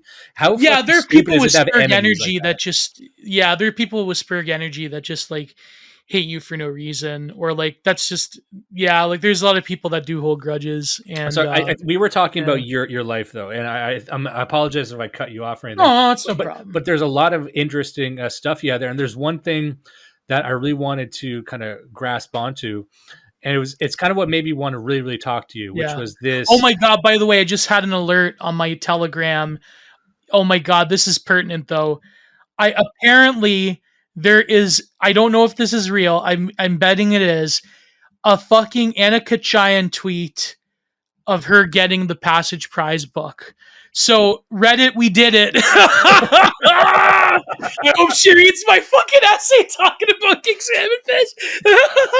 Now, is that the one? Is that the one from Red Scare, or is that the other one I'm talking? That's okay. Anna, good. Yeah, I'm more of an Anna guy instead of a Dasha guy. Well, here's the thing. Like, I'm Anna because I think she's more holy and genuine. I like Dasha in the sense that she seems like she'd like put a cigarette out on me and like like Yeah. kill me, but then save my soul in the jar. Like weird shit. But like I love how we're talking about like Red Scare like a fandom. This is amazing. This is what my friend Catherine talks about all the time. Like it's literally the Red Scare fandom. Because it's almost like a sarcastic fandom. It's like, would it be funny if we like fan guide out on this show, and then it's like then you just fucking no, Anna's best girl. No, Dasha's best girl. Yeah, guess what, bitches? You're fucking anime. There will be an Anna and Dasha anime in the future. I guarantee it. There will be. Yeah, it's just like me in bed with my wife. Just cut to me, and she's like, "What's vocal fry?" I'm like, "Just okay." Get your wife hooked to Red Scare. That'd be like. And I'm trying to get her to do vocal fry. Like it's like you hate me, but you don't. It's like okay, no. It's like okay, I want you to hate me, but the fact that you hate me also makes you horny. But you're post. Have you heard of a Tsundere? Yeah, it's like. It's like all you do is talk about sex, but you don't get horny anymore, and you tell people it's because of like chemicals in the water, but it's actually because like you really believe in God, like this weird. Yeah, you tell people it's because of my birth control I've taken since the age of 16, but really it's because no, the vibe I'm looking for is like you really believe in God right now, but it's too late. That's yeah. Oh my god! But Have you tried to get your wife into Red Scare? No, she's she really wasn't into podcasts that much, but she's in marketing as well, and she's into like marketing industry stuff. But she did the sweetest thing because she was always like my biggest fan. She was always some people. Wait, do both your wives know that you're red pilled? Oh yeah, they are. Oh, yeah. They know your power levels. She's worse than I am. Yes. Oh man! On some but the thing about being quote unquote red pilled is that the more you that's such a stupid term, but like power levels is a much better term. But it's like the more of that you are, the more like hyper focused you get on issues. So that's kind of the joke of our scene, that the more radicalized you are, people just straight up don't get what you're saying. And it's like you don't even really talk about like Holocaust stuff. You don't really talk about that.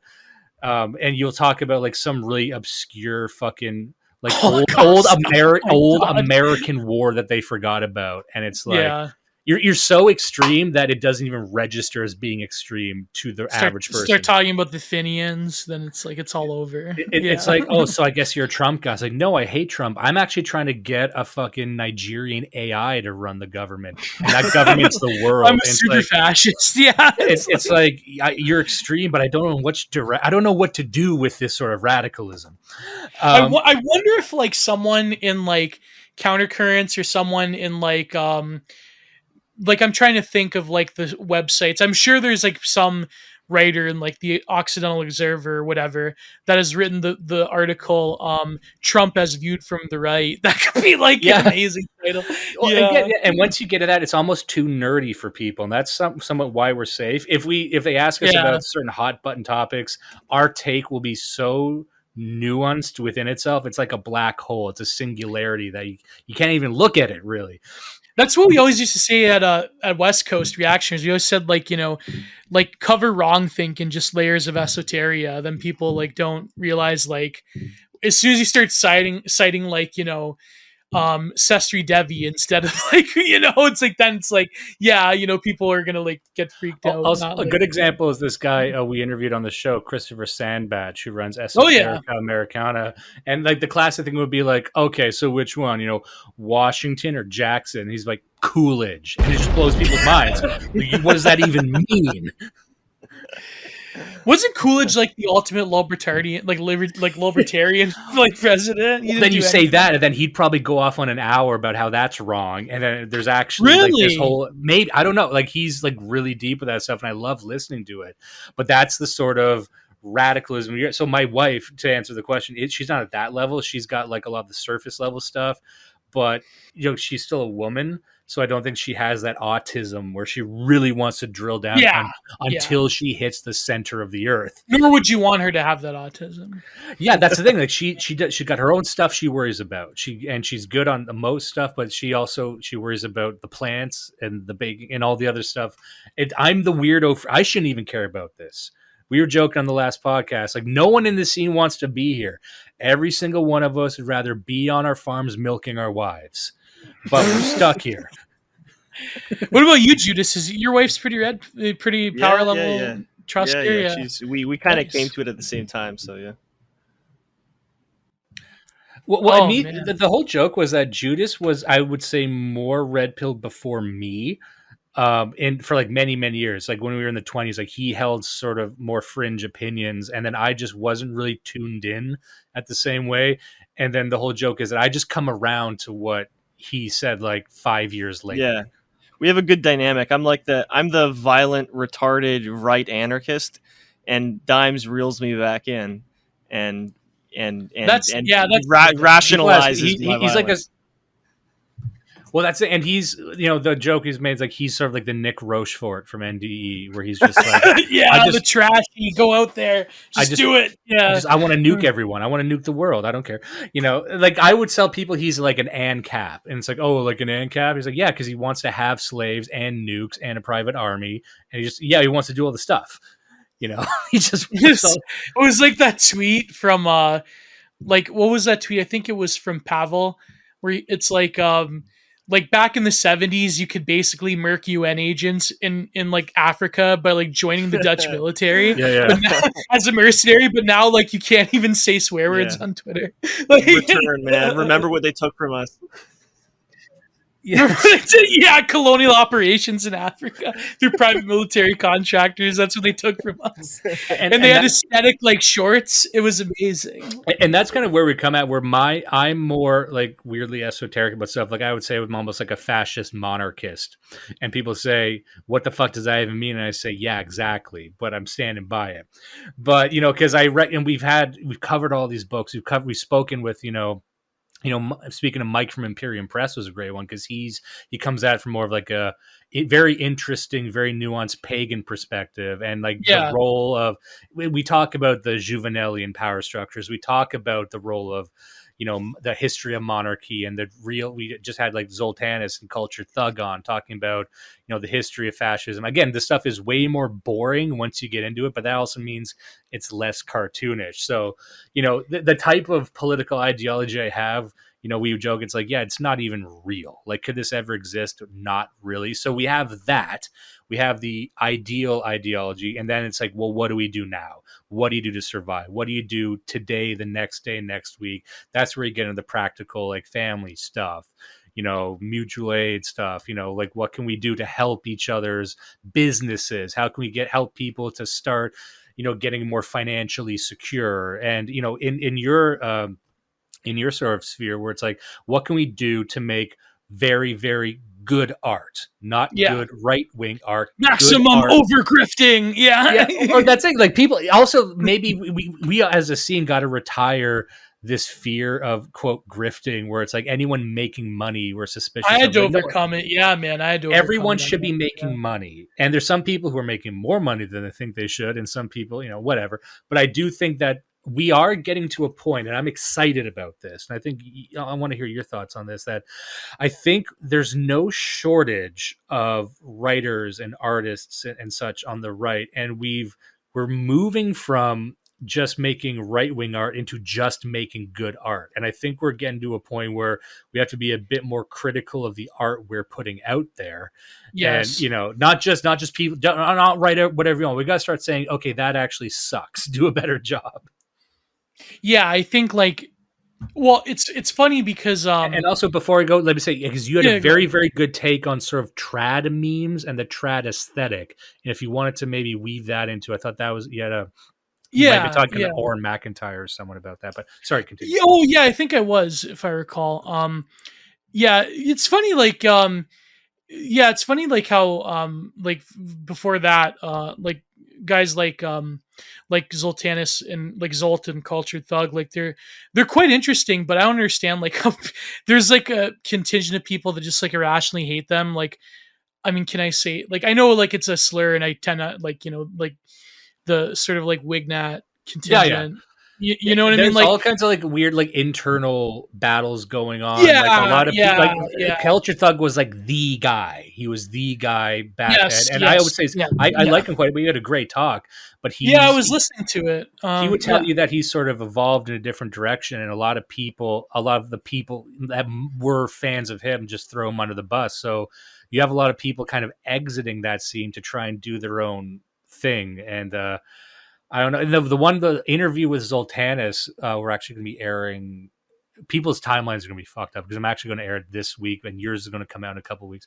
But yeah, there's a Zoltanis one about his history in like Adam Waffen in Iron March. So there's like great stories, but yeah, that's oh they don't. shit, I didn't know that. Man. Yeah, but kind of the insider scoop on all that. But point Wow. being that there's a lot of yeah, there's still a lot of animosity and kind of wignats thrown around. You could probably break down wignats into like other smaller groups too. Like it's, I think, yeah, they're not like a homogenous thing. Like, I mean, the sort of like the Ukraine conflict has really like opened up like a huge fissure in like this sort of like countercurrents, to an extent, like the pagan side of like that are, well, I shouldn't say the pagan side because like there is some, like I know that like Mike from Imperium Press, I don't want to put words in his mouth, but I think he's like a bit more like sympathetic to like what's happening with Russia. But like I don't know. I mean, I know that my friend Joel Davis has like a lot of nuanced takes on it, so I'm just yeah, assuming that I Mike, think him and Mike kind of go back and forth. They said that's because yeah, they go Mike's back a and forth. pagan. Yeah, Joel, I believe, is a Catholic. he's a Catholic now. Yeah. Yes, yeah. So,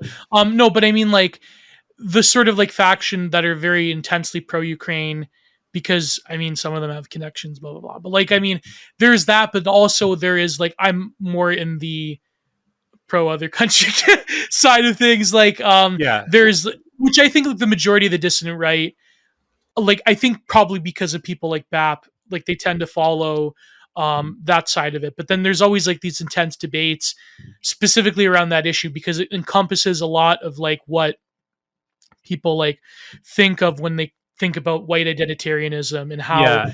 Just to yeah, put it like, shortly, our thing is like I think people sometimes get frustrated with our takes because it almost seems nuanced too much. Where what people might call like a theory cell take, but you know we don't pick like a good guy or a bad guy, and I think ours would probably align with a lot of the people you're talking about, which is if you're taking more of like a Mearsheimer offensive realist position, yes, where it's like yeah, we're yeah, just talking. There's no good guy here. I'm not siding with anyone, and it seems that the people who yeah. Like try I and don't think pick a base good guy get Putler, frustrated. Like yeah, Brandon Martinez is kind of a guy like that where he's like, who's the white side? I want the white side. I'm like, well, they're both kind of white. Like everyone involved in this is kind of white.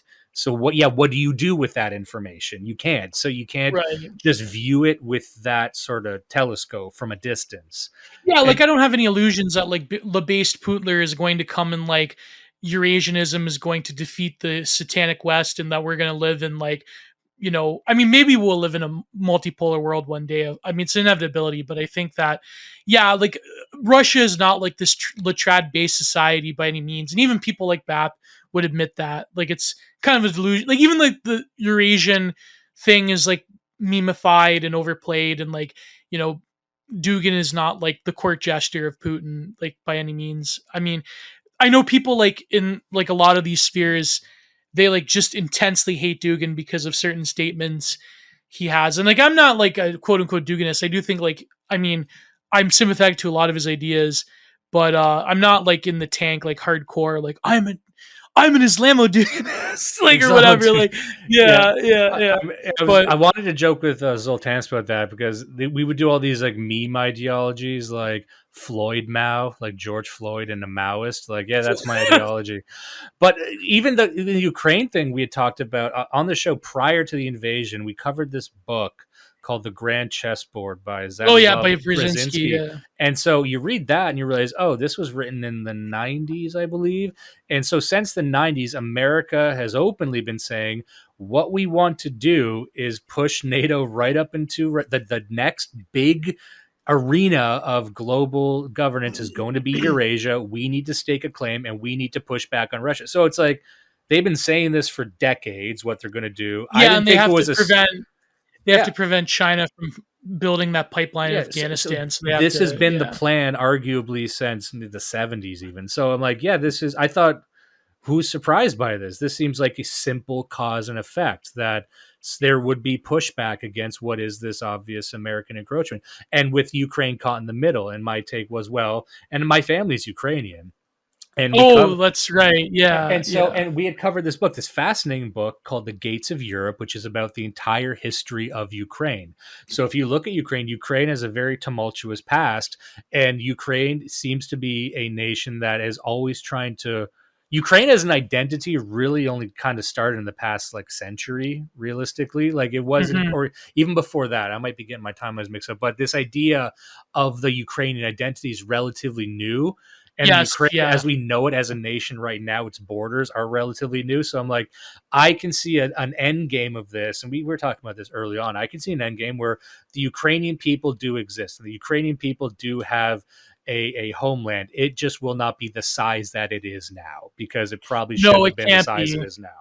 And that No, I seems mean to that, be yeah. obvious to me. Like whatever, and that's irrespective. That's emotionless. Yes. That's nothing. That it is what that is, though. I don't, that's why I think that I don't believe that that Putin really wants to go to, I know this is like off topic, but like Putin, in my opinion, doesn't really want to go to the gates of Kiev. I think like he knows that the Western Ukraine is so against Russia and is so westernized that like those people just hate him. But the regions that they do want to take that have like historic significance to Russia, whether it be Kherson, I mean the Donbass and Ludansk as a whole, even Odessa. I do believe they do want to take Odessa because Odessa has such a like powerful religious and geopolitical significance to Russia that Odessa is probably going to be the big next target as soon as they clear out the majority of the Ukrainian military in like both Kherson and also the defensive line in like places like Siversk and Prapatnaya and other places. But like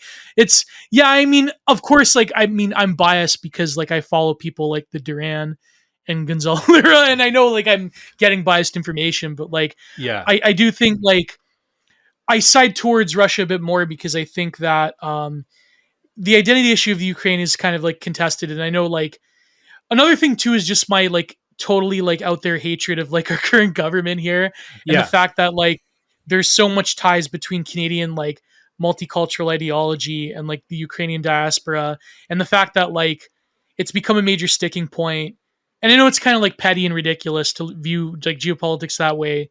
Of like, well, if Putler takes a W, that means Trudeau's going to take an L. But like, it's kind of true. Like Trudeau will take an L. And there's a couple yeah. other things we need to say. Just I need to clear some things up to people, because some people might push back with what I had said, which is, well, don't you care about that nationalist struggle in Ukraine? And I would say, right, yeah, I understand I would say that. I Yeah. hear it, but I'm like, I need to look at that emotionlessly. In the same reason, I would say, just to give people a bone, it's like, well, what about, for example, white identity in North America? Do you think that's a similar thing? I would say yes, but for the same reason, I would not expect China to come save the white people of Canada. No, I can't swoop in. Like if there is self-determination must be what it is, which is self-determination. If it exists, and I need to look at that dispassionately. And while I might decry falling birth rates in South Korea, because I don't want to see South Koreans exist, I'm also like, well, what do you do? Put them on a fucking game preserve? Like what happens. And from my perspective, I'm neither for nor against it, really. Yeah, like I mean, you really can't. I mean, what's happening now is terrible either way you slice it. And I don't, I mean, I know like a lot of people, because of their like intense hatred of our own governments, they'll be like, yeah, fuck those whole holes, right? Like, like they'll be like, yeah, they're gonna take even more. And it's like that kind of attitude. I mean, it is to a certain extent on the political right. I understand like the sort of because the people that run the show in North America, like they don't have like they're actively, I mean, I truly believe the governments that run us are satanic, and say what you want about it, but like I think that, but that being said, like there is a very complex issue going on, and like in terms of like what's happening to Ukraine right now is absolutely devastating. And of course nobody wants to like see like mass, migration and mass deaths and just like but I do think that, there's people that have predicted this since the early 90s, that this was always going to happen, and that Yeah. And I also am yeah, suspicious of people who are too on the side of, let's say, carnage, that they're like, yeah, they're going yeah, to roll in, they're going to kick their ass. I'm like, remember, these are, this might sound a bit too, gay, whatever, but I'm like, these are human lives. It is. I do not delight at human suffering. I do not delight at right, carnage. right, I don't yeah, delight at the horrors of war, because, again, when you see an army marching, you're not looking at the rape, you're not looking at the thievery, the desecration that inevitably comes.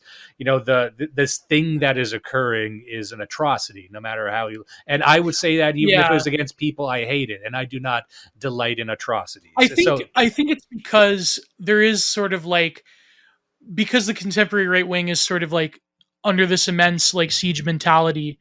I do think that it is very attractive to sort of like, I'm talking about like the, from what I can gather, a slight majority of the right wing, as opposed to like people who are very pro-Ukrainian. I'm talking like specifically like even like Q boomers are sort of like awakening from their Cold War slumber, and they're like, well, I guess Russia has a bit of a point. I mean, it's a temptation to sort of like, when you're under a siege mentality, and when you see that the mainstream on every single facet has created sort of like, at least it was initially, but now that it's pretty clear that Russia pretty much will probably win, it's they're sort of slowly tapering off. Even like, fucking Vaush, like getting rid of like the Ukrainian flag in the bio. I think like at the beginning there was this huge like religious fervor towards like every single element of mainstream being like, oh my god, we have to go and get Russia, we have to put a no-fly zone, we have to genocide the orcs, like these people are going to genocide the Ukrainians. Like it's like, so in the right wing psyche, there is sort of like the temptation of being the kayfabe heel of like, well, no, maybe Putin is based because he's basically owning the libs by what he's doing. And I guess like that mentality is very seductive. And I am even a victim of this as well. But I think like you have to do, you like you were saying, like even as you are ethnically Ukrainian, you have to like look at things through a dispassionate and like rationalistic lens, and it's very complicated, right? Because there is like an intense like sentiment of like, well, if every mainstream person is saying that we have to go, like literally like journalists and State Department people essentially coming out and saying that we have to destroy Russia, we have to basically hold the Russian people accountable, we have to like literally, like you have people like Gary Kasparov saying we have to like basically nuke Russia because they're going to genocide all Ukrainians, they're going to genocide the whole holes, right? Like it's, I think like the insanity of it, from an issue that is very complicated and has been boiling over since the early 90s, if not longer, since the Soviet Union actually. It's like, yeah. you know what I mean? Yeah, so I understand. But then the other side that is so intensely pro-Ukrainian because they have like this sort of they see the Chechens and they see like certain admixtures and Yeah. certain statements by Putin that is like quasi And that's multicultural. that's the thing. Yeah. They're like, oh, do you know that Russia is actually more multicultural than the U.S.? And this is what I always tell people, which is like, this conflict will not fit your specific Western narrative. And that's why I said Exactly. about Yeah. Ukraine, because the problem with Ukraine is that the criticisms are true. There's huge swathes of Ukraine that don't even really want to be Ukrainian. And what are you going to do about that? They actually do identify as Russia. The story of Ukraine is actually fascinating. That Right. modern Yeah. Ukraine as we know it, and the unification of the Ukrainian Orthodox Church was literally a mediation between, Ukraine in essence has always been kind of at war with itself, trying to find itself. Half of them Exactly. do Yeah. still see themselves as Russia. And so that's what I said. Like, oh, don't you care about ethnic self-determination? I'm like, well, that's actually up to them. And just like I said, I give white people in Canada, let's say European men, I'm like, it's up to us for self-determination if we choose. But the fact of the matter is, if it turns out that half of all white people don't even care about it or don't want to be white people, well, then that is what that is. And we have to sort that out. But it can't be up to China to come in and save us. And so the idea with something like Yeah. Ukraine, it's like, you have to deal with the fact that they don't see their existence through the same lens that we might. So a good example would be that I've said this before because I know a lot of Eastern European people that Eastern Europeans largely view politics, especially geopolitics, in a much more cynical way. That they have different views on ethnicity, and at least for my Yeah. family, my Ukrainian family, they wouldn't even understand the stuff we talk about. They think all the governments, they're very cynical. I would argue politically nihilistic. A lot of these Eastern Bloc former Soviet countries have been like they were just some fire in them died, and Yeah, they were like a it's dark. colonized people throughout their whole history. A lot of them, like the Russian peasantry and the Belarusian and the sort of Kievan Rus were always like a subjected people for the vast majority of history, right? Like, I mean, that's what Nemitz was talking about with me a little bit.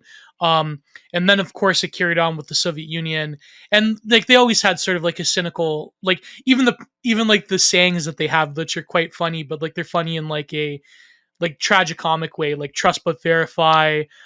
China's final warning, Yeah, like it's yeah. always about like fatalism in a way, like and but yeah, so it's a very complicated issue, and I think that Yeah, and either let me just way, say, just to summarize it up, just like yeah, the idea of Ukraine, what people are in love with is the idea of creating this scrappy underdog that romantic stars, nationalism, yeah, yeah, that yeah. stars in a David and Goliath story. But my end game here is saying, let's look ahead.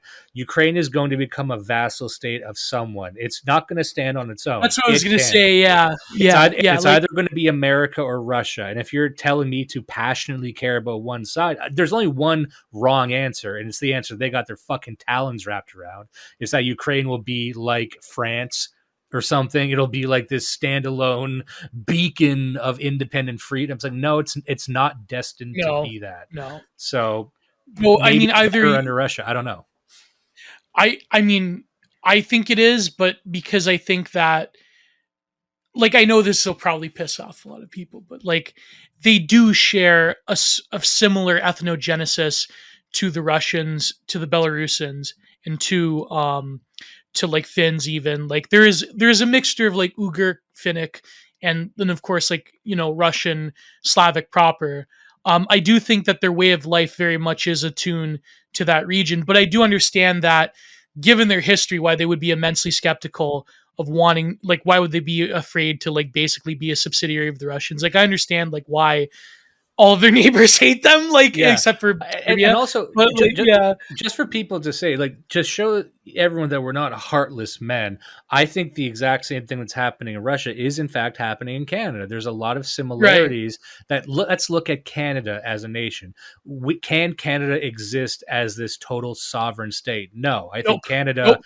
can only be what is essentially a vassal state of something like America. So Or we have either the to. British or now America. Yeah, Yeah. yeah. So we have to ask these questions like, who would we be better under? And this is a real thing that we would have to ask, and we should be asking it right now. And don't live under the delusion that Canada can be this like world superpower. I think a lot of Canadians and politicians believe that we are leading the Yeah. world in something. It's Oh, really we're leading weird. the world in something, all right, but it's I In can't in mention. in in, in, in especially annoying sodomy is what we're leading the world in. No, I wrote this big essay in Ending Bigly A for Terror House Press. It was about the Canada model where I touched into that a little bit. But I do think like okay, the deal is in Ukraine, do you side with people that historically have basically either viewed you as a vassal or genocide meat, or do you want to like be a subsidiary of a spiritual sort of like cultural genocide of the West treating you as basically like a cam whore slash prostitution trafficking state with dark money involved and with your culture erased. It's like either way, Ukrainians get fucked in this equation. But I think that whatever happens, happens, and there is huge parts of Ukraine that do not want to be a part of Ukraine. And I think that it's a very complicated issue. And I don't, as much as I don't agree with like a lot of like the white nationalists who are very pro Ukraine, I do see like the people who are ethnically Ukrainian. I do see their side of the argument. I am sympathetic. They do have a valid point about historically the way Russia has treated Ukraine. If there is a quote unquote Ukraine at all in the future, I mean, the whole, and I think like a lot of it is like the delusion of like Western shit libs talking about, oh, just some more HIMARS, oh, just some more whatever. Oh, it's like that's, I think like it's becoming clear that Russia has a very different national model in terms of their own military industrial complex that is made them independent to engage in like low grade military intervention. And I think like the West, yeah, you know what I mean? Like that's the sort of model and the terms in which the Chinese and the Russians are talking about this thing, using the term multipolarity. I think if the West was very like keen on things, if we weren't run by a bunch of sclerotic, um, what does Alex Jones say? Pedophile demon goblins. I think if the West isn't run by incompetent demon goblins, I think that it would definitely it should scare the shit out of people in Washington and in Ottawa and in Brussels and in London to be like, okay, our biggest geopolitical rivals essentially want a multipolar world. That should be on the forefront. But instead it's all this fucking gay nonsense about, you know, oh, the Ukrainians are this like romantic, wholesome Chungus nation, and we have to give them more HIMARS that we can't even supply. Yeah. And, you know, we can't give them long range HIMAR missiles because then what they're going to do is they're going to bomb Russian cities on the Volga. And then, you know what Russia's going to do when that happens? They're going to bomb Kiev, and it's not going to be good because then foreign dignitaries will die. And what and I then, find especially curious is that I think the powers that be, by which I mean politicians, have completely lost track of what the narrative is. Like this started off as like the scrappy underdogs standing up to the imperialist power, but the story's too complicated. The Azov battalion's too complicated. They're not real neo-Nazis. Yeah, they're not real neo-Nazis. Yeah, it's like there's too much nuance, and the problem is that to really understand any geopolitical issue, you need to be dispassionate, and you have to be willing to learn about the parties involved. And with a lot of liberals especially, there is an unwillingness to truly learn about Russia or truly learn about Ukraine. Just like they would say that it's impossible. This is why no one could do a good Trump impression. That to do an impression of someone, you actually have to have some affection for them. If you don't have an affection for them, it's not going to work. So to be a shot caller, to be a trillionaire in the economy of takes, you actually have to dare to want to see this from Russia's perspective. And if you refuse to do that, you're going to hit a wall. So you can't predict anymore. So they've moved on to Taiwan. And I think they're more or less done with Ukraine. Like, I don't really hear about it that much.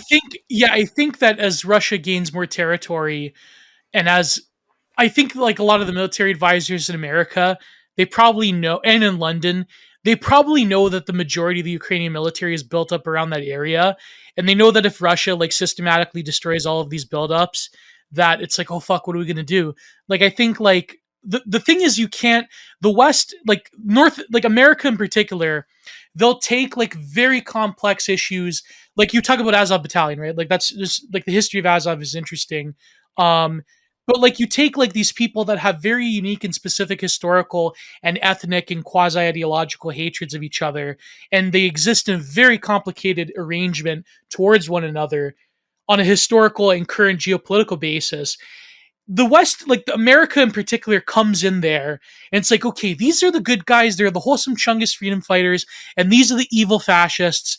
Like they did this. And here's the thing: I'm not like apologizing for the absolute horrors and atrocities that Serbia conducted during the 1990s, but it's like, oh, we have to bomb Belgrade because like they're the evil fascist Christian right wingers, and like these are the wholesome Chungus Muslims that can do no wrong. It's like, you know what I mean? Like there is this is why Thomas 77 says that like anti-fascism pretty much is like the prevailing ideological mission of the post-war West, because there's always that narrative of like Slobodan Milosevic is Hitler, Vladimir Putin is Hitler, and you know the Bosnians and the Croatians and whatever, and now the Ukrainians, they're like kind of like, you know, they're kind of like us in World War II. Like that's the narrative. Like that's the joke we always had, narrative, you know. The joke we always had on the show was, if everyone's Hitler, then why am I so miserable?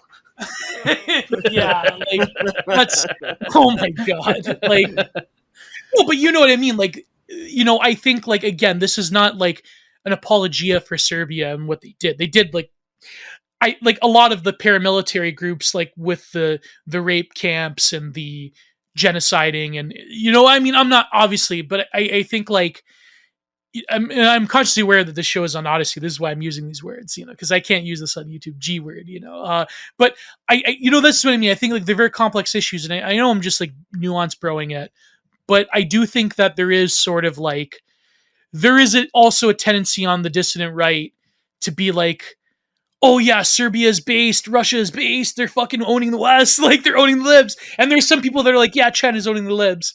The weird, you have like crypto conservatives. Like, I'm not subtweeting anyone because I think some of these people are interesting, but like, you do have like the Ron Paul Maoism thing, like the crypto conservatives. They call them crypto conservatives. You kind of latched on something there that I thought was kind of interesting, and I think this can tie back to the visual art aspect of what we were talking about before. Yeah, which is this almost searching for basedness, and I see that in the same sense we're trying to superimpose this narrative or this cinema we have Western culture war theater, but in the same sense is that we're projecting that aesthetically onto the past. And I know you had talked before about trad memes, about just kind of taking a statue of Michelangelo's David, strapping a fucking VHS vector pack thing. I've been on the record before, like if I see one more fucking glitchy black pyramid, I'm gonna blow my fucking brains out.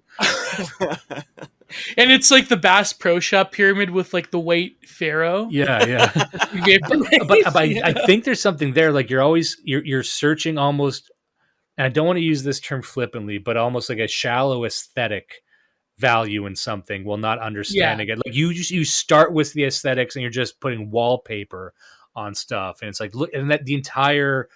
And I'm guilty of liking this stuff too in a lot of ways, but the entire like trad movement of old architecture with like synth over it. Like what are your thoughts on that? Oh, I think, okay. Like, I mean, I've initially critical of it. I think that my criticism is that we don't live in the societies that produced those works in the same way. I think that you can have, I mean, architecture is different because I do, sympathize with people like Wrath of Neon. Am I saying that right? Neon? I don't want to say, Wrath of Ganon, on Twitter, the architecture guy. I think it's Wrath of Neon. I think it's Neon. Yeah. I was on the verge of saying Wrath of Neon, but I'm like, no, that's too like weebish. I would do it as Wrath of Ganon as a form of protest. Like you knew what you were doing, so I'm going to say it wrong. Just like Latinx. You're stuck with Latinx now. Latinx, exactly, because of BAP, right? Like the Latinx, No, I think like what he's doing is, I think, a cut above the aesthetic poster in the sense that he is going into actual plans and developments and realistic ways to achieve the Piazza walkable city model, or like an urbanism that is aesthetically fulfilling to a particular culture and time and place. But I do think the problem with trad LARPing is that it is sort of like a weird, like back-ended postmodernism that doesn't realize it's postmodern, in the sense that it is eclectic and sort of atavistic out of its time. And I do think that you need to cultivate the real sentiments behind why you love this art, but not just necessarily like worship something new for newness sake. I think that you can have, because art is like, art will always be a dialectic with its own past. And I think that you can't shy away from your influences in traditional either architecture or artworks. But I think that, the expectation that all of us have to paint like Botticelli, or to paint like Titian, or to go back, like, I mean, a lot of these art renewal center people do it. And I personally detest a lot of like the contemporary realism stuff, because it's like, it's treating art as an artisan craft. It's like very focused on technicality, and a lot of it doesn't have like a narrative. It doesn't have narrative. It doesn't have like, it's very much like a bourgeois pastime. But if you could have people that had that level of skill that are and there are people that have that level of skill that are doing very interesting things.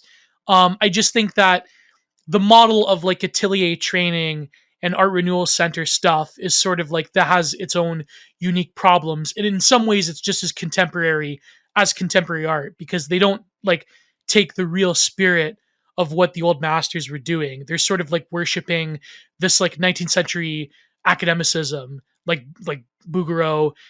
You know what I mean? Like I think like there's something missing there, and I think that's the problem with aesthetic posting as well. Is that there is something that has to come about in terms of cultural transformation that can allow us to create things that are what we call beautiful or meaningful or aesthetically appealing. You know what I mean? Like Yeah. you have to have that foundation in order to like exist in a milieu where these works of art are possible.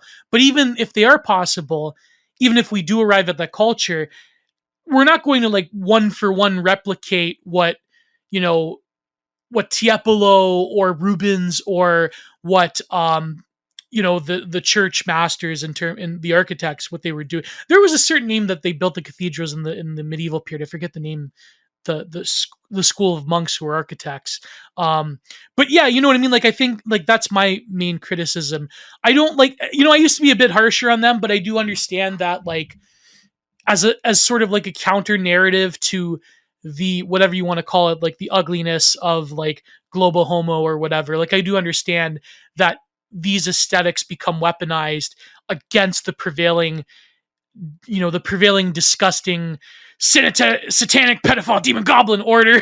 Yeah, you know, well, order you, things. you said Yeah. something very interesting there that I really wanted to kind of latch onto, which is that again, we're using the trad memes as a bad example. You know, I'll give them a rest. I'll give them a rest. But there's a whole scene of art that we can also talk about. That is the vaporwave. That is all this stuff. Oh yeah. And Yeah. an interesting motivation behind that, and you talked about this just now, which is it's not necessarily beauty. It's just anti-ugly, or what they believe is anti-ugly as some kind of Yeah. technique. But even within that, arguably there is no animating force of beauty. Like you were talking about, just technical ability is one thing, but really what motivates you to capture art is something primordial, something spiritual, something godlike, whatever you want to call it. But as opposed to, I think this is traditional and looks good, as I'm using this as an attack on the culture, but it can never be that good of an attack because you have not answered that original question of what do you actually find beautiful. And I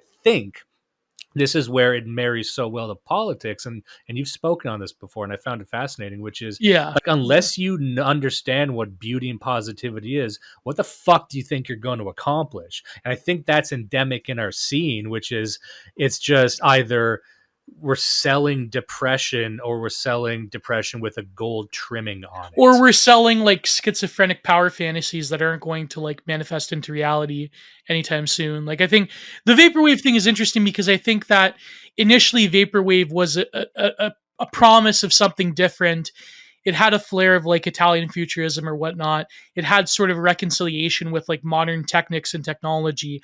But as time went on, I think the problem was vaporwave became very derivative, and it became like expressing, I know, okay, I'm not going to piss off people, but like, again, I mean, keep in mind, like, I'm an open person. I'll talk to anybody. I'm sympathetic, but like, it became sort of like this Wignat power fantasy of like, and I know like Wignat is an insult term, and I really try not to use that, but like, you know what I mean? Like, it became this sort of like, you know, SS uniform footage where it's like the spinny wheel in the background. It's got like the glitch filters, and it's got like the purple mauve filter, and it says something like "We're back," you know, you know, and it's like, you know, but then that became memeified with like, you know, leftoids would take vaporwave and then counter meme it, or like what I guess the situation is called detourment, right?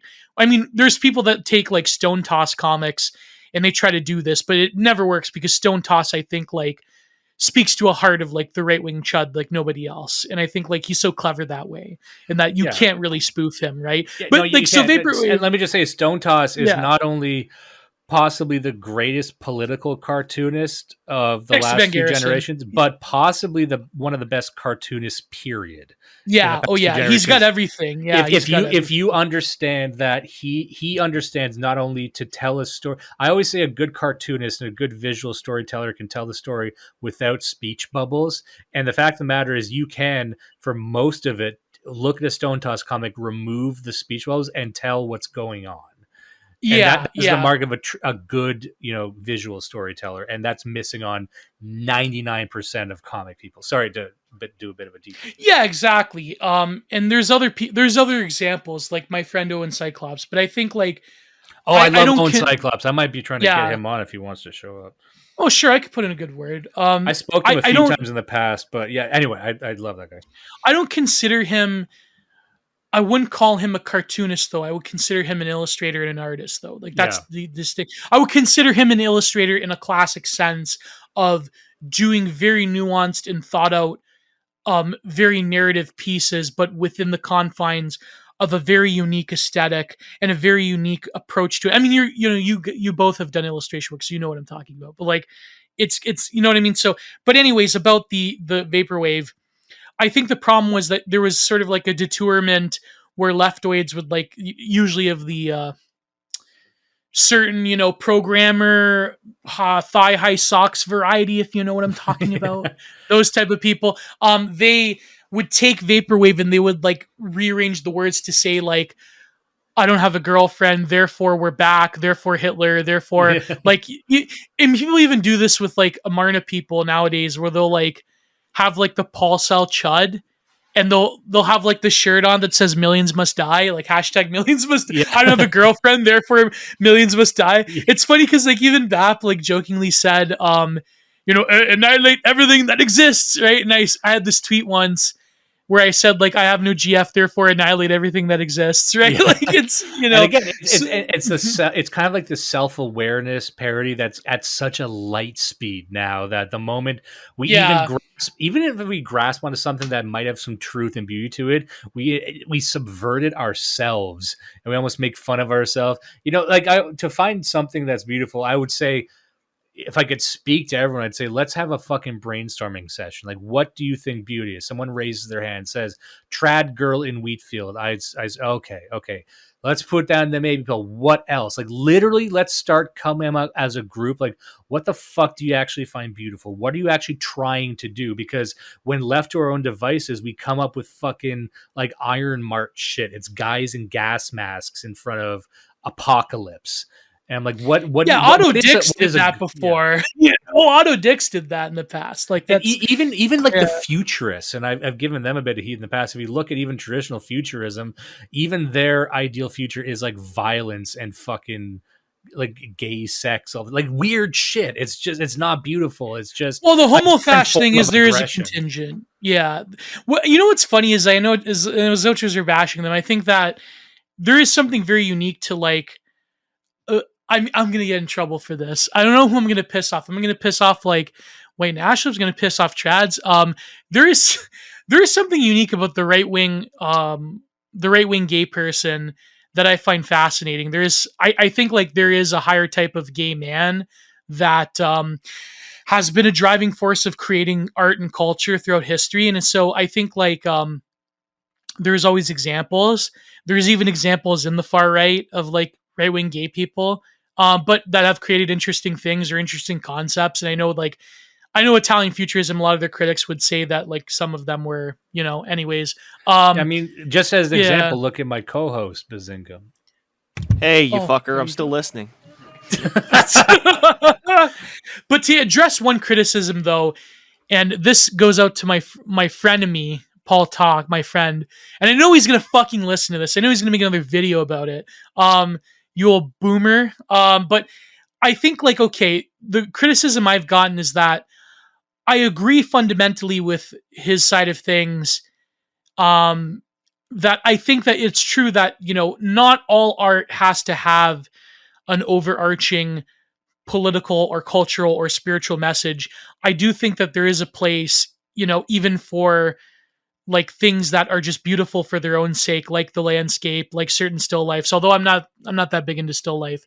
I think that there is a place for it. There is also a place for like, if people truly are motivated to do things like, if you want to paint like the Rococo, or if you want to paint an academic style, or if you even want, like what I do, which I try to like LARP as 20th century modernists, like I try to be like Francis Bacon, but like I agree, like there's a place for that. And there's certainly no shame in not hiding someone's inspiration. I do agree with that. But I do think that if you want to sort of like, if you're an artist who is conscious of trying to think of ways around not just the crisis of meaning, but sort of like the crisis of political representation and cultural representation in terms of our unique moment and the peoples and the sort of cultures and ethnicities and religions that we come from. If you are consciously aware of the decay of the world that we're living in, then I do think that, you should aspire to something that is a bit more than just a commentary on the past or a replication of the past. But I don't think that in some ways we've all done it before. And, even even like the Neolithic people had cave paintings that were abstraction. You know what I mean? Like a lot of concepts are older than time itself. I do think that there is a problem with the fetishism towards the new. But I do think that, that being said, like there always is people, if you're trying to do a fresh take on something that really inspires you, there's no fault in that. But I just think that the problem is a lot of right wingers rely upon this pristine vision of previous art forms and cultural motifs that may or may not have been, not just may or may not have been a reality. They probably were a reality to an extent, but they weren't like and this is why I always disagree with Paul Talk, is that I do believe in the Heideggerian notion that art has a world and art has an existence in a particular epoch, and that you can look to previous epochs and previous worlds, but you have to be consciously aware of the fact that, yes, we do live under the hypermodern condition. And that is a painful black pill, but it's the truth. And you have to, reconcile with the fact that there is certain motifs of life and of belief and of being itself that we are a part of. Yeah. And to just cut ourselves off from that is sort of like missing the point. Yeah, you know what I mean? That's a good point. And we can probably end on this one last thing, because we've been going for a while and I've had a fantastic time talking to you, but there's so much more I want to ask. I'll ask this one last thing. We can keep going if you want, but like it's good because I know Judas, he's got a bunch of fucking kids over there. I think he's got 2 daughters. Okay, yeah. But I do want to. You'd mentioned something, and Judas, if you want to jump in at any time, let me know, and I'll shut up for a second. But you did mention something that's pretty interesting, which is kind of how these groups view art. And it's like what I liked about you, and I've heard you talk about this before, and maybe we can get to this right after I'm done talking, which is you actually kind of mounted a defense of postmodernism, or saying that people have the wrong read on postmodernism. But just to set that up, I had noticed that in the interest of establishing what I was just saying about people need to have a conception of what beauty is, not just like anti-ugly, because that's kind of just a loose, bad technique. But I noticed that people will look at art, people on our side, in this thing of ours, will look at art movements like they look at political movements. So they will look at it almost like, oh, this was subverted, this was evil. Whereas you could parse through and say, oh, this is actually good, this is actually bad. And one example I had of that was when I was in a graphic design class. I was with this girl, and she was in class, and she had never done any graphic design before in her life. And I had done quite a bit, just in my own.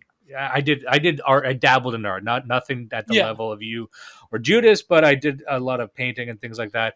But so she had made a comment about, oh yeah, it's like that Comic Sans font. Everyone knows the Comic Sans font, right? It's it's kind of like a meme font. But the thing is, I always defended it because I'm like, here's the problem with Comic Sans is that people hate on it too much because they think it gives them credibility, or they have no experience in this. They heard a story about how, if you're in the know, you're supposed to hate it. So she thought she could get some fucking clout by saying, yeah, I'm a graphic designer, I really hate Comic Sans, and all those other non-graphic designers who like it. And I confronted her. I said, why do you hate it? Tell me why. Where have you seen it in real life? Because I know you haven't. It very much is like a simulation of like hate. That it's like a mimetic simulation of hatred. Yeah. Like, yeah. And so I said, I'm like, yeah, there's lots of great ways you can use Comic Sans. I got one. Like dyslexic people love Comic Sans. I think something about it means it's easier to read for people who have a difficult time reading. That's one. And I knew that because I actually knew what the fuck I'm talking about. Or maybe I don't. Maybe I just made that up, or I dreamt it. But it's as good as it's good as true. Citation. It came to me in a dream. Yeah, exactly. But I'm also like, I see that in the art movement. Chad, they don't actually have an interest in looking and finding beauty and finding finding the truth or whatever in these art epochs. They don't really want to talk about Dada or anything like this. So it sucks because it's not real. Whatever Hitler was painting was what I liked. But you cannot understand why this stuff happens, what beauty is, unless you really dig into it, and you can't just treat it like a substitute for a political movement. Yeah, my friend Swardo on Twitter, I did a video on his one thread about Italian sacred futurism when they started to like become more cool with like Catholicism near the end. But he had this like tweet that blew up, and this is when I took a break from Twitter for a variety of reasons. Also, like just personal drama with like my former co-host. Not even what can I say? But it was like people were dogpiling on me because I had this black pilling tweet, blah blah blah, and I decided to start like really writing like a sort of like explainer of what I call the E-right is. So this is a few months ago, and there was this tweet where he put like Hitler's paintings next to Egon Schiele, and of course, like Egon Schiele went to the art academy in Berlin. Was it Berlin or was it in Paris? As opposed to Hitler.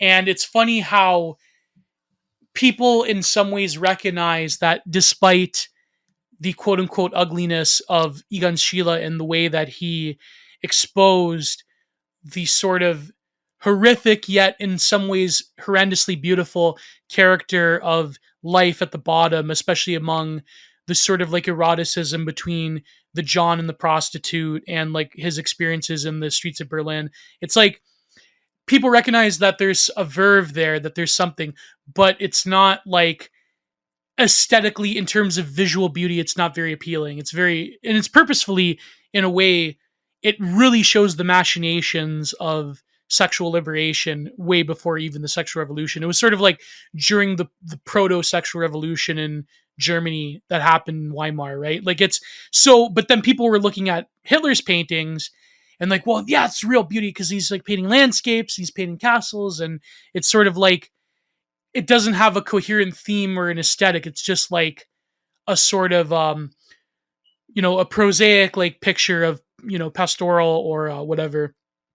And I think that, but then of course, Hitler, I shouldn't even, I'm going to stop myself, but he did later have a very, this is not an endorsement, okay? For those listening, for the RCMP listening to this is not an endorsement, but he did later adopt a unique aesthetic vision, which I'm not going to put. You know what I mean? Like, I think I speak for everyone here, and everyone speaking. But a lot of his paintings, they were technically good. They just didn't have a vision. They kind of sucked that way. What I'm going to say is, everyone here, we're all a fan of Hitler's later work. Oh god! Oh my god! Oh, and that's all we gotta say. Oh no! Okay. No, but listen. I plead the fifth. I'm not an esoteric Hitlerite. I do want to say we ended up talking about Hitler more than we ever do on any episode. Anticipated, yeah, I know. We knew who was coming. We knew we had to. Your reputation takes a huge fucking hit. But there's something. There's one fucking thing that, like, we're not like trying to be like pro or anything, but there is this one interesting movie. If you haven't seen this, I have a feeling you might have, but it's a very good movie. I saw it when I was pretty young, but I loved it. It's not Schindler's List. It's this movie called Max. And it's got John Cusack, and it's got Noah Taylor playing a young Hitler after World War I. And I recommend everyone watch this movie. It's actually quite a good movie. So they made this movie? Yes, and Noah Taylor who actually was called back to play Hitler in the awful show Preacher in a more comedic role. Anyway, plays a young Hitler, pre-mustache, fresh out of World War I, living in Weimar, Germany, trying to make it as an artist, and follows basically Hitler getting into politics. And John Cusack plays another man who was also in World War I, but I believe he's Jewish in this. He lost an arm. He's also an artist. And you would love this movie, I think, because it opens as John Cusack. He's doing this like anti-war performance piece is kind of kitschy. His career's not doing great. It shows, but he's living and wealthy, and it shows no until he's this poor, returning from the war, everything's shitty, and it shows basically his start to rise. But he's got this amazing scene as he's discovered this thing called politics, and he's like, I know, because no one likes his art. He's showing it to this old Jewish one-armed art dealer. He's saying, like a lot of what people say, it's like student stuff. It's not, and then he takes it very personally. But he's got this amazing scene later on where after he's in the crowd and he's rising up and he just screams like, I am the new avant-garde. And I just thought it's such a powerful scene. If you can find that scene, look it up. But watch that. You will be surprised at how good this movie is. And I think about this movie all the time. There was always like a complicated relationship between like the Susan Sontag, like Walter Benjamin thesis of like Hitler's regime being like a sort of aestheticization of politics, right? And like all of society becomes this horrendous work of art. And again, like I know we're joking, but like, I'm not like, this isn't endorsing like the Austrian painter, you know what I mean? Like I know like some people are going to like take this out of context. Like I'm not like, hung up on like Hitler, but like, I think it's interesting how contrast that to the artists that were promoted during the Nazi regime. And like I know a lot of people accuse him of sort of like this, like, pastoralist, sort of like kitschified worship of strength that you find in like Arno Breker, and that, the sort of, but then again, I think like that was done for a reason in sort of like the auspices of totalitarianism. They sort of like, behind the scenes, the Nazis, they were enjoying modern art. Like they confiscated a lot of it, right? Like the degenerate art thing. But I think like both Nazi Germany and Stalin's Russia both went through this period where, in terms of like ideational space, they both had this like forward, like, we are the true modernism, we're the true avant-garde. And like the Russians had like the cosmicist artists, and they had like suprematism, and they had the Russian like Silver Lake people. But then like the actual like true innovation was then later crushed in favor of art that would galvanize mostly like largely proletarian people. Not that like the Nazis thought of themselves as like proletarian, but like, you know what I mean? Like they had artwork that was like, they're like, oh, well, the people, they're going to get polluted or whatever. And even Stalin had this, like what happened to all those artists? Well, a lot of them were gulagged. A lot of their art was confiscated. Then it became about like Soviet realism, which was specifically designed as a propaganda tool.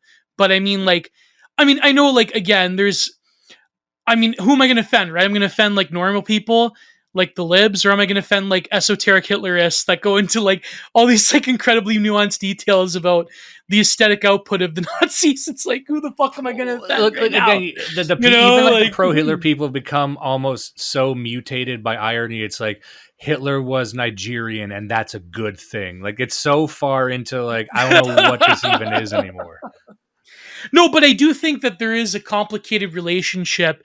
Like, just again, I'm saying this purely objectively, not like as endorsing or against whatever regime. I think like there is a very complicated relationship in both fascism and communism between the initial and nascent periods in terms of their artistic production, and then what later became the main like state endorsed aesthetics of both Stalin and Nazi Germany. I think like there is a complicated relationship there, and it's kind of like fascinating because when you really think of it, like Western liberalism, like, and I do think that liberalism is a totalitarian regime, obviously, but like, I don't have to read Moldbug to know that. But like, I think that in a sense, like there wasn't the same aesthetic transformation. There was sort of like, they had like their unique way of life. They had their unique, like, sort of like view of the world. But in a way, like liberalism could ultimately end in an anti-aesthetics, because if you're purporting that, the way of life that we live under is the sum total of civilization, then the sort of rivaling aesthetic visions and contradictions that are present in these like 20th century millenarian totalitarian regimes that purport that we are like the final arbiter of like truth or whatever, either in like, fascism or communism, there really is almost like an absence of that vision. I mean, it does come about in some ways, like, the Norman Rockwell boomer picture of America becomes this like weirdo chauvinism, like liberal chauvinism. Yeah. But that comes later. Like that comes after they won, right? They won like, World War II. And it becomes this sort of like a celebration of like, well, it's true that all like other rival millenarian aesthetico-ideological contradictions have been solved, and that global liberalism's like the only way forward. And so they don't have as much emphasis on galvanizing populations through creating a very unique and succinct aesthetic output like the fascists and the communists. And so I know we're talking about Hitler, but like this is just me trying to like be as objective as possible and not wanting to incur the ire of either glowies or esoteric Hitlerists. No, but it's a good thing. It's like, there's this movie that came out recently called Crimes of the Future, which we discussed on the show. And it gives an interesting portrait of the near future. And I won't go off into the whole description of the movie. I would recommend you watch it. I think you'd really get a kick out of it. It's got Viggo Mortensen. Is it him or Hugh Jackman? Viggo Mortensen. That's right. It's done by David Cronenberg, if you know his work. Oh, there you go. Then it's a good movie. Yeah, very, very older kind of Cronenberg, like Existenz Cronenberg. It's a horror movie, but it's in this near future where humans have polluted the world. So I think Judas might be able to remind me, but something where people have to take some medication to exist in the world, and it has the side effect of no one feels pain anymore. And yeah, so they don't explain the exact mechanic, but it's something like they've got to the point where they don't feel pain, and there's like it's tied throughout it thematically, because they don't seem to feel pain in abstract in their relationships. They don't seem to feel disgust at their environment or anything like that. So they're very deadened people. Oh, is it like Sorry, is it like Equilibrium in a way? Kind of.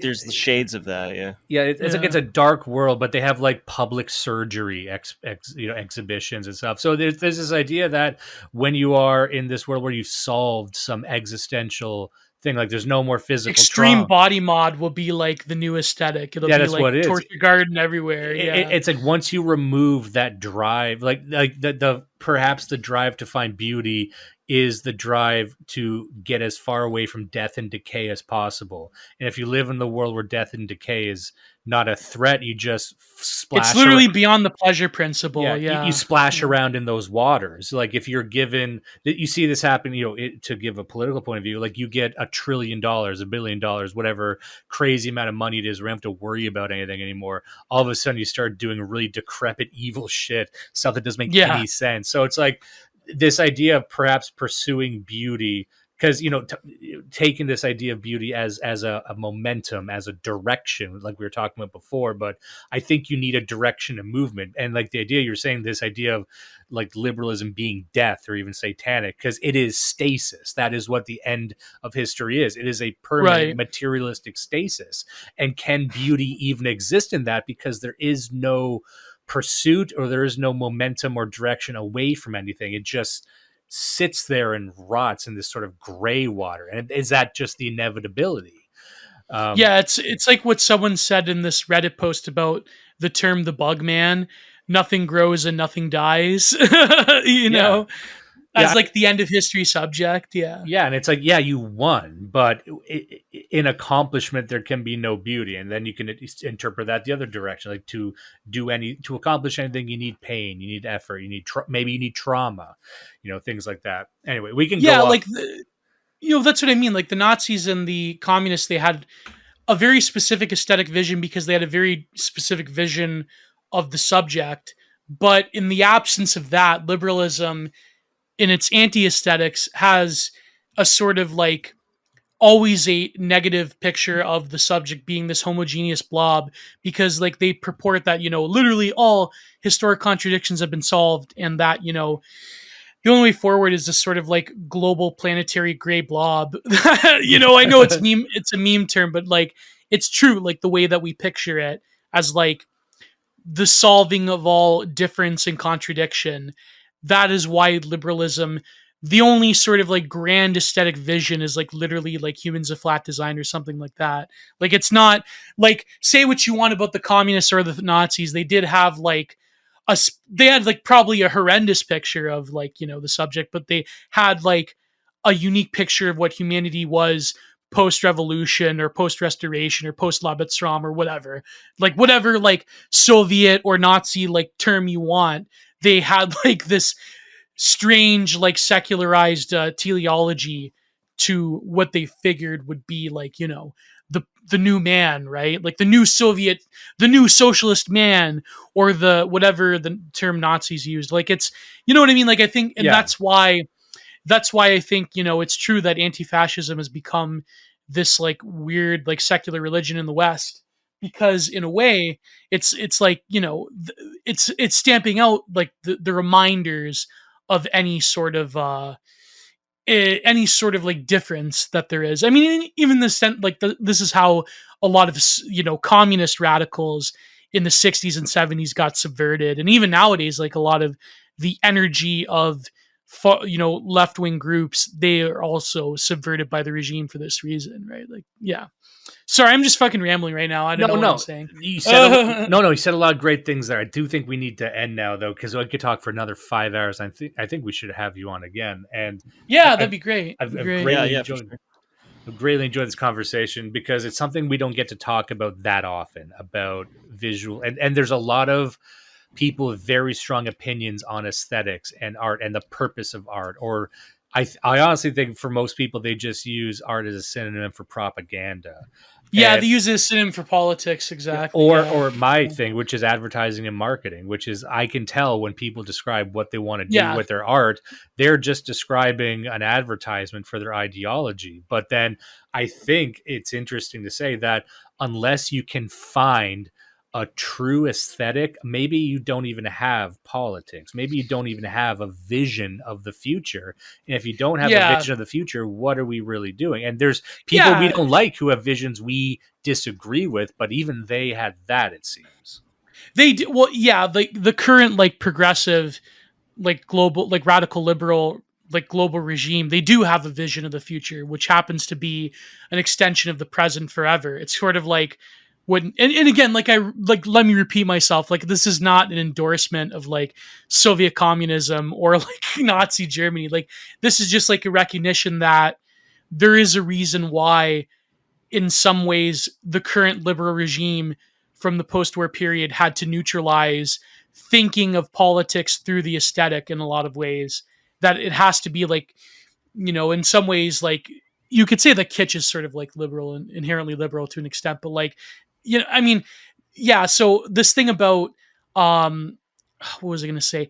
The thing about like looking at things purely through a political lens, and if we live in this time of like the absence of aesthetics, like it's very interesting to think about things that way, because if we think about it, like, yeah, that's why we don't have like a really positive vision, because we don't have like a vision of a future that we're aiming for. We're just sort of like in survival mode all the time, especially in the political right.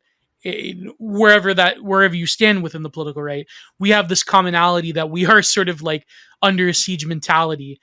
And I think like, yeah. So what was your question again? I don't think I had a question. I was just kind of talking, and I wanted to hear what you said about that. And it's, in a way, it's a lot like, starting a business where people are our side. They're interested in kind of creating the middle, so like the propaganda, the stuff that it's like having a company of just managers, a company where you just have memos, just selling you shit. Yeah, but you don't have a thing you're building. You don't have quarterly. You don't have a 5-year plan for the organization. But you have a lot of like people, and then there's the people in our scene who are essentially just HR people who've got endless critiques on the types of people that are around. But there is no like goal. There is no like machinery of anything. It's just we're trading memos.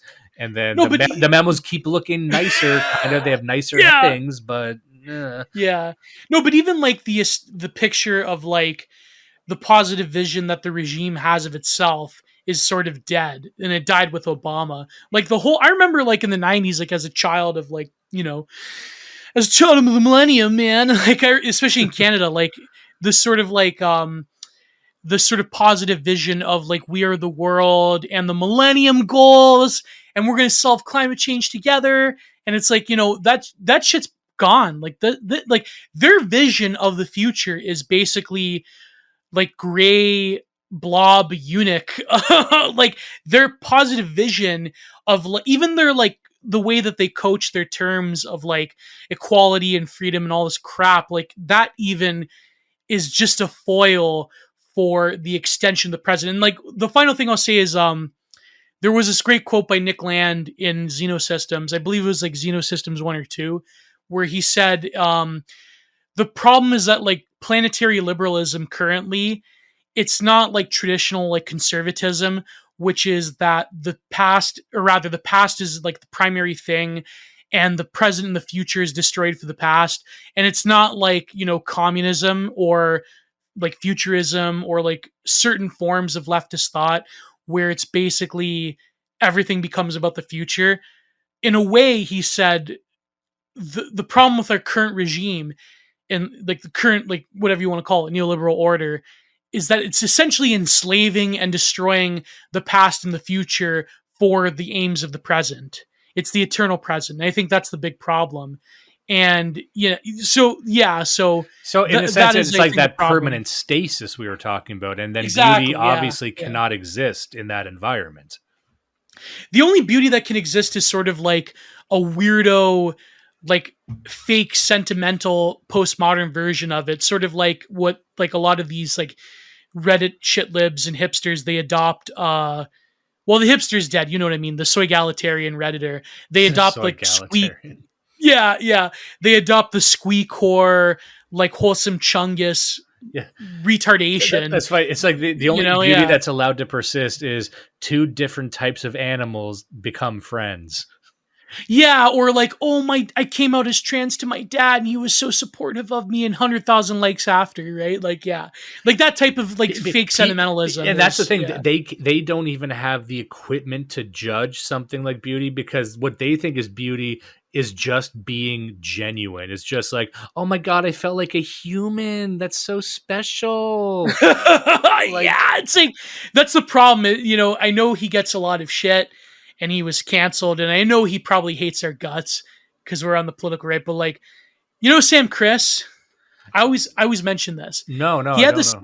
Oh, he was like a Chapo guy, but then he got canceled for sexual reasons. So he got Me Too'd. And he wrote this article. He's a really great writer. I still read his blog. He wrote this article about how there was this war in the 1990s during like the post-history era where it was like David Foster Wallace versus Burt Easton Ellis, and like the sort of like the cynical Stark of like a Patrick Bateman, or like Daria, like a show like Daria, like that millennials and Gen Xers, right? That shit went like the Jon Stewart snark, like that shit went by the wayside, and now we live in the era of sincerity that David Foster Wallace wanted, and it's absolute hell that even David Foster Wallace did not like envision before he anheroed, Yeah. That's fascinating. I didn't know that. I want to find that. I want to see like if there's anything more about that, because I think people that I greatly respect will point to David Foster Wallace as this figure, and I hear different people point to him for different reasons as some kind of high or low watermark. I don't know what to do. Like, he was speaking truth about something. Some people think he was right, or some people think he was wrong. But like, there was that pocket in time you just described of like, I guess where irony won, and now the only thing that matters is like fake sincerity.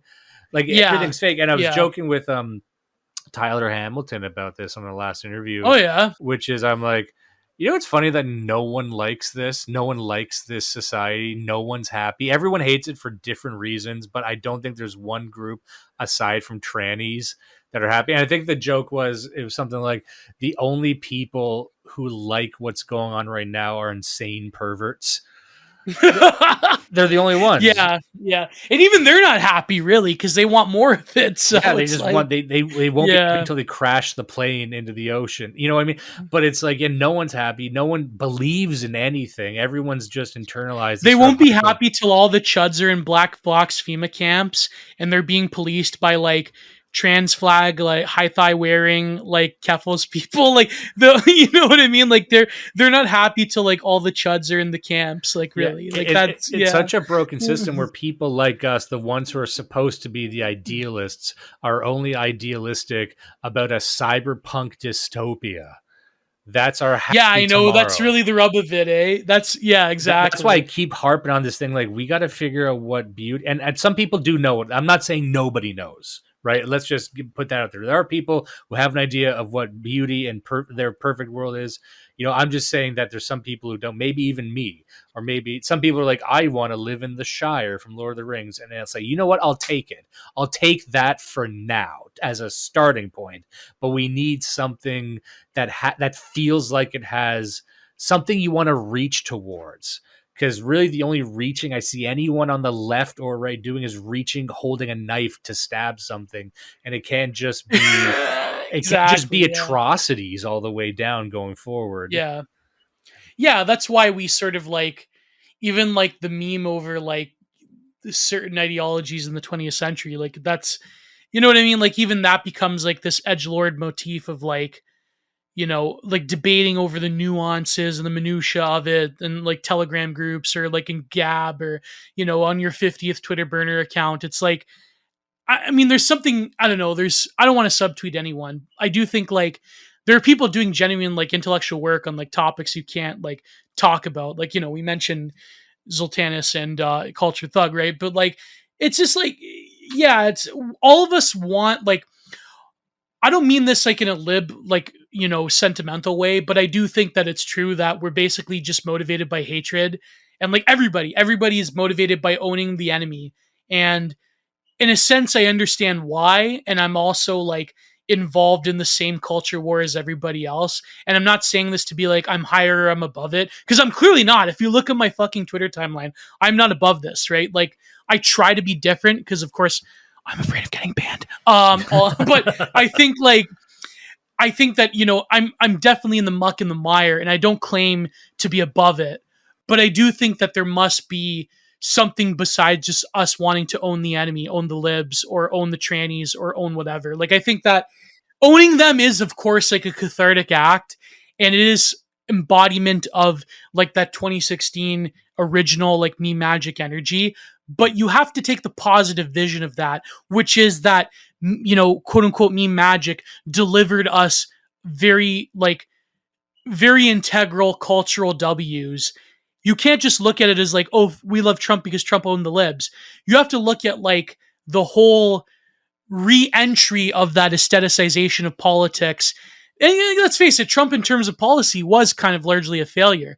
But like, and I doubt that if he wins again or they'll try to prevent him, whatever. But I do think that to take a positive spin on 2016 to sort of, okay, let's ignore the grifters, let's ignore owning the libs, ignore all of the bullshit that came with it, the baggage, in terms of that raw energy of delivering substantive W's and of something that can unite us. That is what we should aim for. Maybe not Trump the man, maybe not like looking to these fucking e-grifters. And I know, like, as someone who's trying to e-grift myself, like it's, you know, like I understand, but like this is what I'm saying. Like you have to don't want to fall into owning the libs nationalism.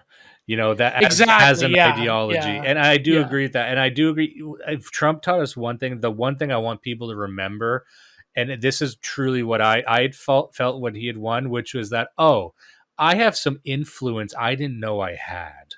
And I think the right kind of people, I'll sound too romantic when I say this, but I'll say, I think the greatest minds of my generation right now are in our side. And I think they got an energy when they saw something that wasn't supposed to happen and realized that, oh, there's some levers I might have access to that I didn't think I had access to before to impact this system, either creatively or aesthetically or in terms of influence, whatever it might be.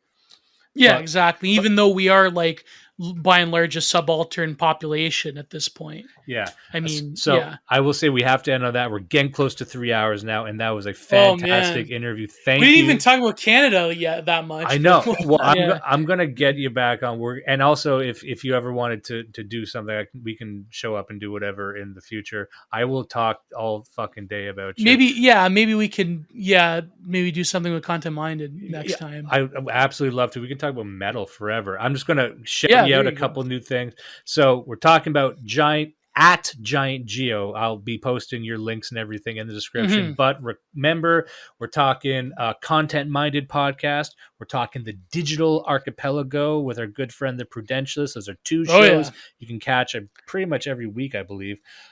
These are also live stream. You can catch. You're on Instagram. You're on Twitter. Very, very big on Twitter. So I would say that's probably the primary social network to find you on. And so check out. Go to my Telegram. I got to show my Telegram because that needs more traction. Yeah, me too. Like I got a Telegram. We also have an Instagram as well that I'm trying to build up to. Oh yeah. So just go to my link tree. You'll find everything. Go to patreon.com/giantartproductions. Give me money or a manual typewriter. That's a Francis E. Deck reference. Also, I was going to say, you do commissions. I do work with other people. Yeah, people I do commissions.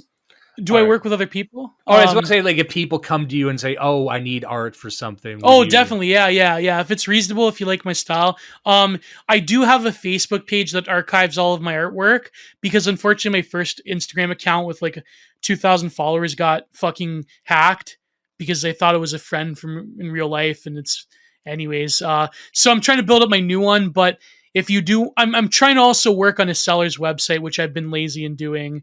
But yeah, I have my Facebook art archive. I have Instagram also, like Telegram if you want like more spicier, like long form rants. I do have Substack as well. Like I have to show my Substack, but I might be coming out with a piece soon again. But I do have to get to like writing for a bunch of people. But if you want an art commission, I'm definitely down to do that. I have a few commissions on the go. So yeah, that'd be great. I love commissions. It gives me a unique challenge. So yeah, but keep in mind, like, just be aware of my particularity and style, and yeah. So there you go. You do some wood cuttings and stuff. It's very good. Gio, thank you again. This was a fantastic episode. We'll be talking to you soon. Yeah.